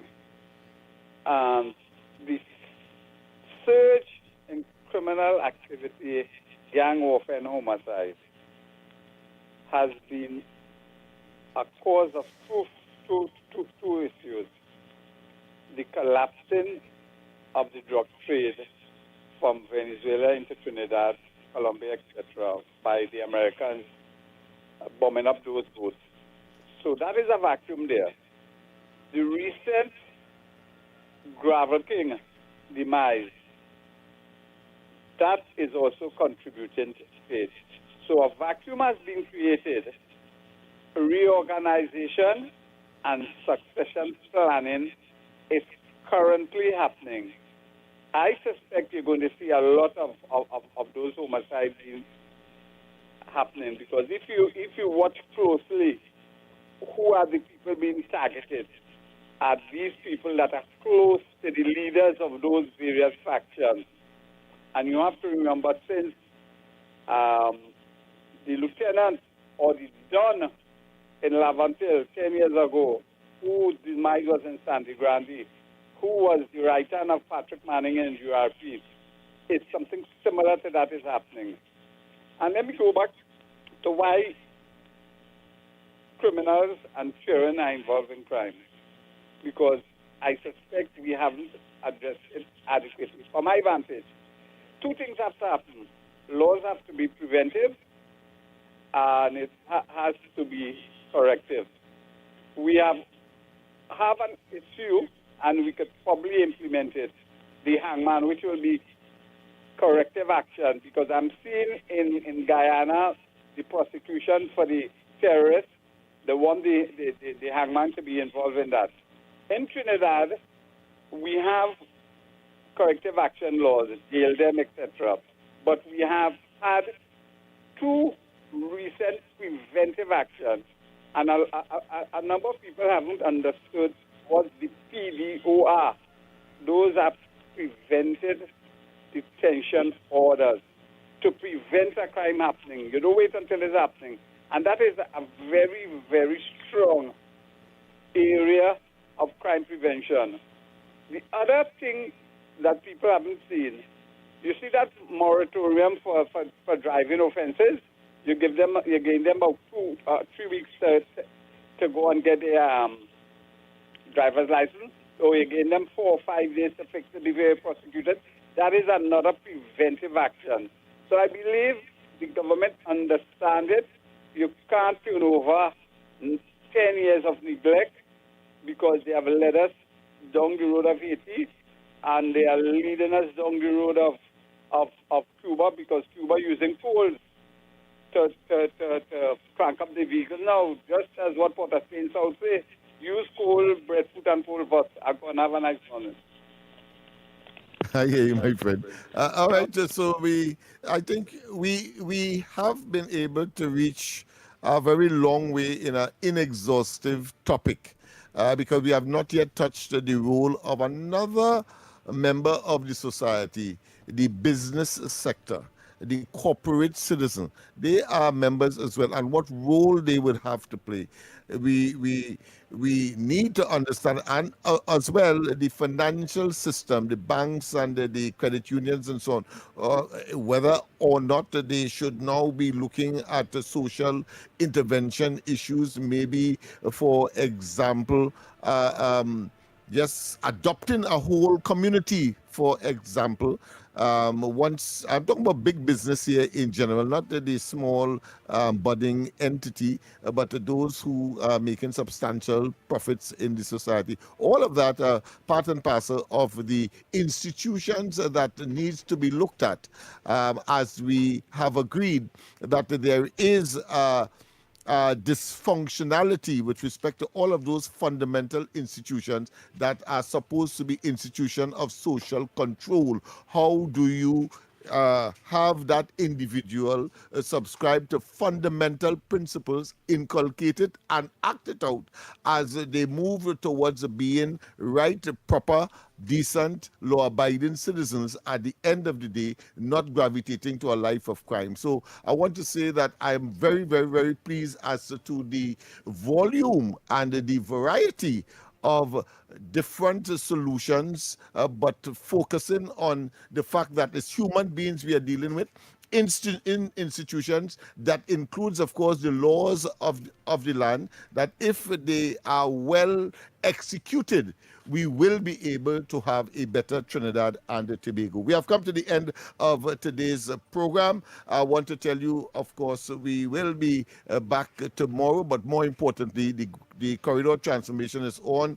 We have a special arrangement. We have a kids corner at 5:30, and then, of course, at 7:30, I will be on with the adult part of it, so to speak. Joshua, those of you who would be, we have to go. We have to go. Well, people, of course, We are out of here. be careful. Be careful on the nation's road. We are out of here. Coming up next is who? Snipes. Come quickly. We have to get them a little We are plug. out of here. We out of here. You don't know who coming up. You see that mean don't blame me, eh? Only go ahead. Lennox, we should have been out of here 5 minutes ago? Oh my goodness. Okay, right. Your news anytime, anywhere. TTT News brings you the facts that matter most, on air and online. More ways to stay informed. TTT News covers the stories that matter. Join us nightly at 7. TTT News, committed, accurate, relevant.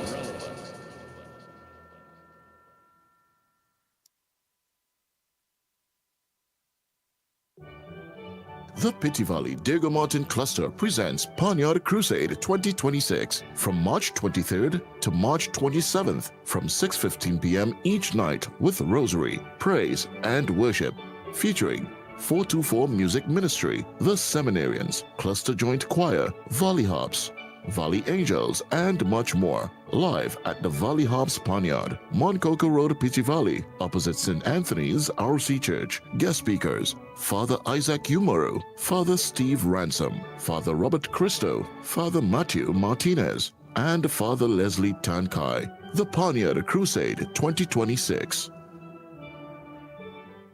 The microphones are down and the boots are laced up. This Good Friday, the top media houses of Trinidad and Tobago are stepping off the air and onto the field. Get ready for the Intermedia Football Cup 2026. Come out and rep your favorite media personalities as they clash for football glory and bragging rights. The best part? It's free. So bring the family, bring your coolers, and don't forget your vibe. Friday, April 3rd, Police Barracks, St. James. It's football, energy, and excitement. Kickoff at 11 a.m. The Intermedia Football Cup 2026, powered by TTT Limited. For more information, like, love, follow us on social media at TTT Live Online. No glass bottles allowed. Intermedia Football Cup 2026. The TTT Intermedia Football Cup 2026, sponsored by Digicel, Sunshine Snacks, Blue Waters, and Stamina Energy.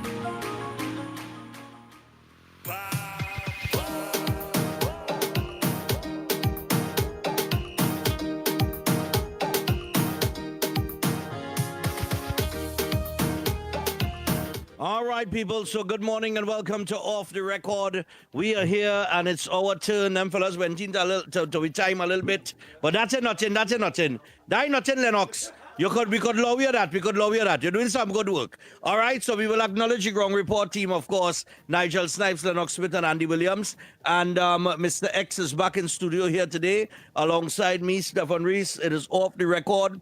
And just like yesterday, well, just before I get to that, Off the Record, of course, brought to you through the kind compliments of TN Tech. 8 years of power, past, present, and future. So TN Tech, and I see TN Tech in the news today. All right. So as it stands, just like yesterday, we have the Naughty Corner coming up at after the 10 o'clock news. And then after the 11 o'clock news, we have Nobody Knows. All right. And X, you was out yesterday. You're back today. what experiences did you bring with you? I didn't bring You much. always have some kind of experience. Come now, man. Good morning to all the people outside there in Radio Land. Good morning and welcome to another edition of Off the Record. Yes, I. And I am back inside. I have what business to deal with from time to time, so I wouldn't be around. You know, I'll fill in here, there, and everywhere kind of thing, right? But it is what it is. So I have to work it as it comes. And well, today's a good day. Busy fella. Today's a nice day. Yeah, but I find I getting real busy these days. Oh, today's a nice day, boy. Well, I'm What watching. make today nice? I'm watching what's going on, and I'm very, very perturbed. I don't know if Kamala Prasad and them perturbed, or the ministers and them perturbed there, but they're not watching. Well, I shouldn't say they're not watching. I should say that, you know, it is to be fighting. You know, imagine you don't want no money, right? You're the coming to government. You're trying to get things in a gear. You have the usual naysayers saying what they had to say. You have the people and them on your side and all coming against you, which is all fine and par for the course. But when the media start to fight you, you see, when the media start to fight you, that is when the problem will start. Right? What fight against the media? It looked yesterday and all you read out thing on the minister. This is not the first minister we call that has had erroneous things published about their ministry or their boards or the nurses? Yes. Yeah. They're going back again this morning and make a comment again. No, but he was very clear on it. They had Khadija Amin, we had Philip, we had several different ministers calling here and told us that those stories are not true. Yeah. And you have the media pelting you down with some big stone while you're doing your job. Yeah. That must be a real frustrating exercise. That whole Hilton situation too, they tried to spin it in a way, and then they went and interviewed Rowley and Randall Mitchell and all kind of thing. But it had a report come out on CNC3 that really establishes where the problem stemmed from. Well, that's the problem. The media is not investigating nothing. They're just putting it in the paper, and which is again is part for the course also to be able to get around them. But it puts things in people. Remember, I tell you, I come down in a taxi the other day with different varying thoughts on certain things. Yeah. Because they've been exposed to one side of the media. Yep. And one side of the coin. A coin has three sides most times. Right? Right. The top, the bottom, and the side. Yes. Right? So we get differing opinions, and nobody's looking to weigh out anything. It's just get a piece of propaganda, you're running with that. Well, and that is a cause for concern because we can't be running a society like that. But then Trump facing it too, because I know listen to the thing on Strait of Hormuz. Right. And the 30% of oil that passes through Strait of Hormuz is just partially closed. They charge one ship $2 million to pass through. Yep. They're limiting the amount of ships. The allies of Trump getting through. Yeah. Allies of Iran, in fact, they getting through. But the other ships and them being blocked. And all kind of mad thing going on. And he had to face the media too. So again, I know politics, the media ain't too kind, man. Politics just come down to interests and ideologies. Yes. Right? So just bear that in mind, people, and pay attention to what the hell going on and try to critically think. We don't critically think in this country here, and that's why we end up in a lot of problems where we are. Because we just take what we get and we run in with it. Why critically think where they can get your information from, Brian Manning? God, let that thought by itself. Make me feel the hurley and bring up a breakfast, yes? Imagine that, right? Imagine, look at something here. Let me get into the thing, right? We go deal with Berkey's son and everything, right? Right. But imagine they went and filed a Freedom of Information Act request to find out what kind of money Watson do gain. Well, he come out and he said today, $40,000, and which is not really. But you hear you hear what the others was getting, right? Yeah, what I'm saying is not on par anywhere close to what the others were getting before. And Shelly think Das was getting $125 an hour. Yeah, man. An hour. Papa, one getting $70,000 a month for a year. $70,000 a month for a year, $840,000 for the year. Yeah. But they want to dig into Watson Duke business. You see how it has backfire on them? They're so cantankerous They want to do like if the man gets some kind of deal that they paying him some exorbitant amount of money now to try and spin it and say, look, they say they don't have no money, but look, they're going to pay Watson Duke. And when they go now and they get the information, I'm glad they get a whole bundle. Right. It's a whole bundle. And not parts. And not parts. Yeah. You understand? As usually. Come to find out now, people and parts. Watson working for half the money that all who was under the previous administration was getting. Right. And all who was feeding. And this is the problem. Now, I have to say, somehow or the other, the Express has been a little more kind in their reporting than PNM3. Well, which they've been renamed PNM3. My thing is that you have to be very wary as to where you get the information and how you get the information, because the information shapes how we go forward. And Kamala Prasad Bissessa has a work on her hands right now to try to dispel or to manage the communication coming out from where she is. Yeah. That kind of stuff, right? Because everybody's screenshotting a piece of a document and sending it to the media. Or sending it to old source. Or sending it to old source. What about the TSCT invoices? Up to now, nothing come out of that. Exactly. With the Communication Workers Union, the head of the Communication Workers Union, what was bumping she come and talking all kind of threats. Joanne Ogier? Yes, but where she said, I haven't yet, I will release it. But releasing, if you have something that fake, it don't matter. If you release it, don't make it real, you know. Why you understand what I'm saying? So that's so wary of the press this wrongs, because you have to be very careful at the way but to this is why we here, X. This is why we are here. It's very, very disheartening to watch, the direction. Because imagine, in fact, let me not say that on air. I can't say that on air. No, I can't say that on air. No, it have some things I need to reveal, but I had to be careful how I revealing it. Yeah. You know what I mean? Especially about the media and that sort of stuff, right? But at the end of the day, be careful, people, of who you take information from, how you take information, how you digest information. And we wanted to think. Well, I have because 4 ministers we have called here. 4. Look, Barry had to clarify. Barry and all too, And the nice thing with this show that you must appreciate is we don't plan nothing. We just call them on the spot. That's why when David was here yesterday and we called Tim Gopi Singh, Dr. Tim Gopi Singh. The best gynecologist in the Caribbean. we had to plug the man. The man is really rated as the best in the Caribbean. Yeah, nice job though. Yeah, that job, well, I don't know, boy. You think that nice job, boy? I mean, a gynecologist? I wonder what I'd like, boy. Yeah, we feel like going through their mind when they do the examination, boy. That's a normal vagina, I guess. I guess it depends on the clients, the quality of clients. I don't know. Well, I guess so. I don't know. You think they just study that, boy, or it's just like work? It's just like science. It's just like work. It's just a work. It's a work, right? Them don't study. There's no part of the anatomy. Go through their mind and thing, right? No. Doctors don't think so, man. Right? Especially Dr. Tim. No, he's one of the best. He's one of the best, if not the best, in the Caribbean. I think he's the best gynecologist in the Caribbean. But when we called him yesterday, the first thing he say, like so many others, or they go ambush me like that, boy. And that's how it is. We don't mean to ambush them, but we want you to get a sense of understanding that when we call these people, they could answer on the fly. Right. Because they're not lying. So they ain't rehearsing nothing. They're nothing rehearsed. No fresh paint.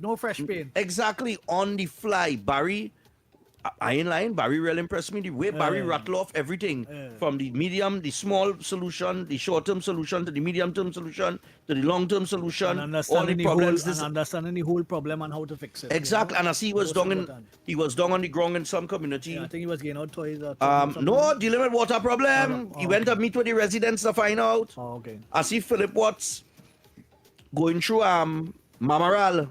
Right. Dealing with water problem. And I was highlighting that video on my program this morning where people have these barrels outside the house to catch water now. And that's the water they're using to drink and cook and things with. I want to ask most of these people. And they're on the ground. I want to ask most of these people, where they think the money coming from? I don't know. I don't know where people feel the money does come from. But the money kind of come from revenue. Does think at all? You feel the average Joe does study where the money coming from? No. Because I hear in some commentary with different people and watching the little polls and the papers and all these different things, right? And some people are thinking, but the others are just being Well, obscure. it's no cure for stupidity, you know. Well, yeah, but you have to wonder where the money coming from too. If the woman come in and They say, not study. They don't have that study. The same way they ain't studying that Balize House could have never built on raffle ticket. well, Them ain't studying that. You most feel them studying important. that? You feel them studying about raffle ticket sell? You feel they do any calculation? But okay, about raffle. All right, a raffle ticket was selling for $100. How many raffle tickets would you have to sell to put up $100 million structure? 39,000. You understand why I'm telling you? I mean, people, listen, this is what you have to do. You have to do the calculation. It's like, if you want to know if the government is overspending or if they are within, look, they bring up a whole issue in the papers the other day with the office of the Prime Minister Christmas dinner. I don't know if you saw it. Yeah, 160,000. 160,000. But nah. They're making a bacchanal for that. But let me tell you where that bacchanal dead. Maybe we'll call it dead. I am a promoter. Right. You know that. You just come to my events. Right. I just show up free drinks every Christmas. Free drinks. Right. With entertainment. And my expenses has been over 100,000. Right. Right? When you check the bar bill, the decor, the entertainment, the security, the venue. Right. So when you check all these things, I have about a little over 100,000. Right. Good? And that is with free drinks and people that are buy food, eh? Right.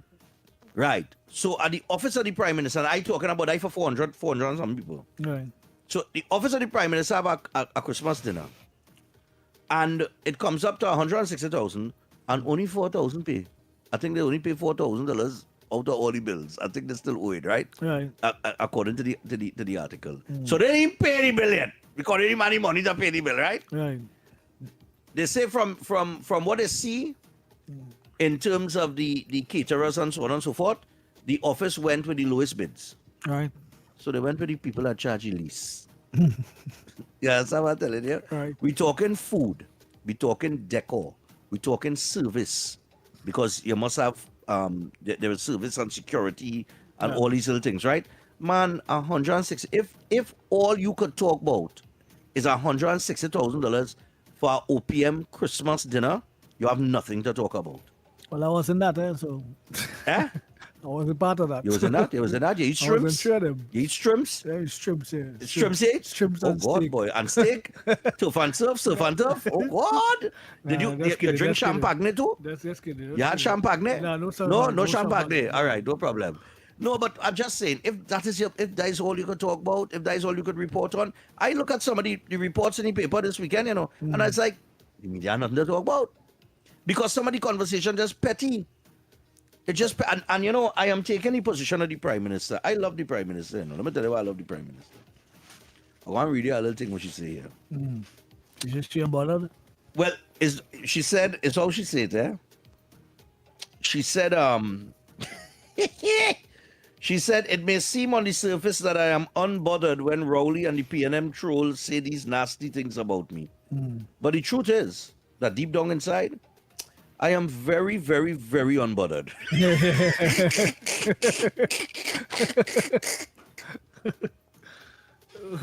No, I think she tackled them the right way. I think she handled them the right way. And her experience is showing in a lot of instances. Yeah, so I think she baited them nicely. She baited them, yes. Look how much them nicely too. They could say what they want, right? Look how much bacchanal that one accusation caused. Right. That Balize house was built with drug money. Look where erupt after. Look where erupt out of that. Everybody that's gonna jump on yourself. Everybody all of a sudden they get like ants in their pants. Yeah. You understand what I'm telling you? Something. I mean, and that's just. Camille and all with your annoying voice. Oh gosh, boy. God. Hey, boy. She like Naila Suka Mosquito. God, boy. I tell you. Oh God, yeah. Hey. We are, what are we, 20 minutes I hear past? my name call you. Hey, by the way, thanks a lot, Mr. Welsh, yesterday for holding it down for me. Yeah, man. You did a fantastic job. But I hear all you call my name in the in the naughty corner. What can I put in naughty corner for in here? Somebody put in the naughty, what they put in the naughty Curry corner or something? about, boy, is something Welch was talking about something with some roti he didn't get from his sister. Yeah. And then somebody foreign news calling, I think it's foreign news call, and talk about something with curry with you, you know. Yeah, I think had it's 10 foreign curry news. and 8 was bad. And 8 was bad. Yeah. 8 was bad. No, I think seriously. 8 was really bad, boy. Oh, God, boy, it was ridiculous, boy. God. Nah, serious thing. Yeah, if I leave in back the naughty curry. corner, but nice yesterday, boy. Look, ready for the naughty corner at 10, right after the 10 o'clock news. So think about who in your naughty corner this morning. And we are remember, whips you and have a dogs reason. hunting. We are whips and We are dogs hunting. whip hunting. We No, are you're whip. doing. We are No, whip. you're We are doing. whip. We are whip. We have a whip, and we have a cloud. Right, We great. have a whip and a cloud. So you Great. either get a whip or a cloud. All right. Waiting about Berkey's son, boy. He just goes back to how to put it, to what I've been speaking about for the longest while about children, about being part of the fallout, because I think that was one of his sons that was doing very well in school. From ever since he was small, he was doing very well in school. Right. But he was playing football and thing. Scholarship type qualifications from that youth man. Thing, And it's just guilt by association, or you know how that would go, right? Because of your father's legacy and that kind of stuff. Yeah. Well, we don't know what are the circumstances that got him killed, but 3 of them were gunned down in a house in Penal, which is because his father never liked him to be down up in still outside. His father never liked him to be up on that side. Also, he sent him on Penal. Yes, he But sent the him problem away is Penal is a hotspot. Well, imagine that. Penal is a hotspot. You can imagine that? Yes, Penal is a hotspot. I've been saying that for the last 6 years. Well, look at what thing happening in Penal. I need a young guy. I don't think he was in anything per se, the normal children, teenagers kind of thing. But outside of that, he wasn't no Batman we thing. don't know him into any Batman thing kind of scenario. But it's unfortunate that he would have lost his life. And as it happened, McGill sent my note on it. Juvenile delinquency problem expressing itself in crime and criminality. Yeah. She sent me that note and said, unfortunate, But I was watching something, and I was watching the 17 years old, 21 and 22, right? And I was saying this one, I said, look at that, boy. And I just wanted to let the young people out there know, and even the elders who have a little influence on young people, but they really don't take the opportunity to connect with them, all right? In my experience, right, I had a partner named Darwin Caesar. Caesar was the big man up in Kandahar. All right. Right, back in the day. And and all it took, men had fear of Darwin, they had respect him. So you had the respect and you had the fear factor. All right. And all it took was a youth man to walk up behind him at night and put a bullet in the back of his head. Right. And he dropped down dead on the ground in the road in Kandahar like a dog. Right? And that was the end of that. As much as and I can tell he you was about feared 10, and respected. And I can tell you about 10 stories like that. Right. Exactly like that. And this is the point. The point is, when you get into that kind of lifestyle, it only have one end, It ain't no happily ever after, No, it don't know man jumping in a taxi and go to work taxi after you're going on people when the night come. Exactly. It don't work like that. This is the end result. And the youths have to understand that you are now, when you reach the age of 14, 15, you don't know nothing about life. You know about life. You're feeling about life. You understand? You know starting to get little feelings to go behind girl. You didn't even know about life. Right. Right? And I'm saying, you ain't travel yet. You didn't even reach the point of reaching the age to jump on a plane and go and see the 17, world. 20, and 21. Them now start to live. They now start to live. Them ain't really see And that's life it. properly yet. And that's it. And I'm saying to you, when you're that age, the wants and the needs that you require at that age is very different to when you're older. When you're older, your perspective on life changes. And your needs and your wants become different now. All right. As you mature, you start to think differently. You even start to act differently. If you used to drink plenty alcohol, you cut back. You understand what I'm saying? If you used to smoke cigarette, you stop or you ease up or things like that now, because you come to realize, well, okay, I'm getting older. and you have a different perspective on life. And then if you travel too, and you leave Trinidad, like how you have left Trinidad on several occasions, maybe that is why at your age and your young age when you was traveling all over the place, going to Azerbaijan and all these places, and eating shrimps there too. I just say, when you were traveling there, you would have seen, remember you're coming out, you're leaving a dot on the map, eh? Right. Trinidad is a dot. And you're leaving that dot to go to places that are way bigger, larger population size, everything just bigger. Right. And then you see things. And your ideas start to, if you're a thinker, your mind start to goes crazy now because you're studying weight now. We do have this so back home and I could do this and I could invest in that and this could be, and I could make money off of this and I could make money off of that. Right. And you start to get little ideas and concepts that you could apply in your life when you go back home and make a dollar and you know create business and earnings and that kind of thing, right? So when you're in that lifestyle from a very young age and you get a criminal record and you can't travel and that kind of thing because you have a criminal record, you miss out on so many experiences in life. And when you see a 17, a 21, and a 22, like X now said, them fellas now start to live. They don't even know what life is. And the life get cut short. That's right, because the choices that they may have made, but or association that they may have had. And you don't get to leave a legacy also. And that's the next thing too.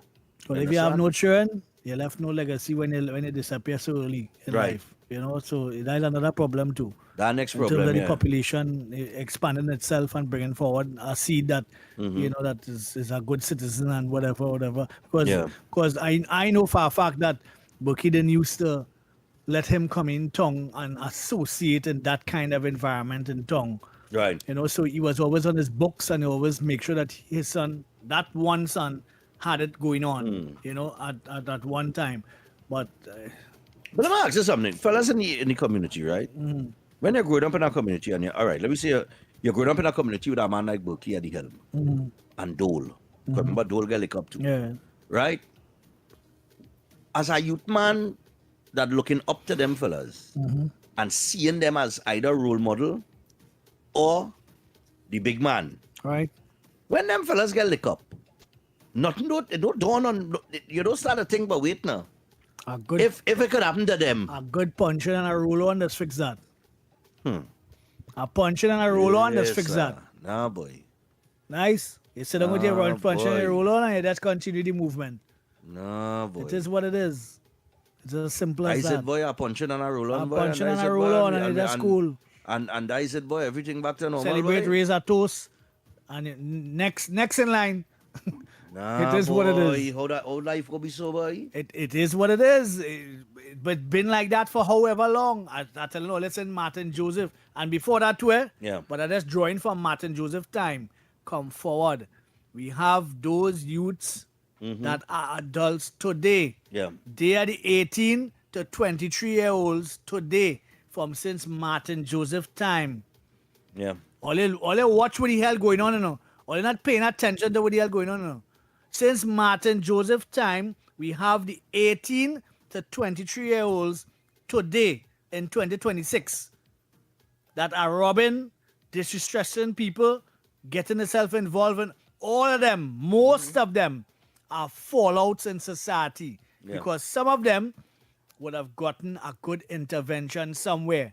Somebody would have picked them up. Somebody would have seen the talent as a footballer. Some of them might have get an aunt and uncle who well off and wanted to take care of them. Right. And all these different, right? So they fall into a all right groove with two good parents or substitute parents, you know, and they start to get a life together.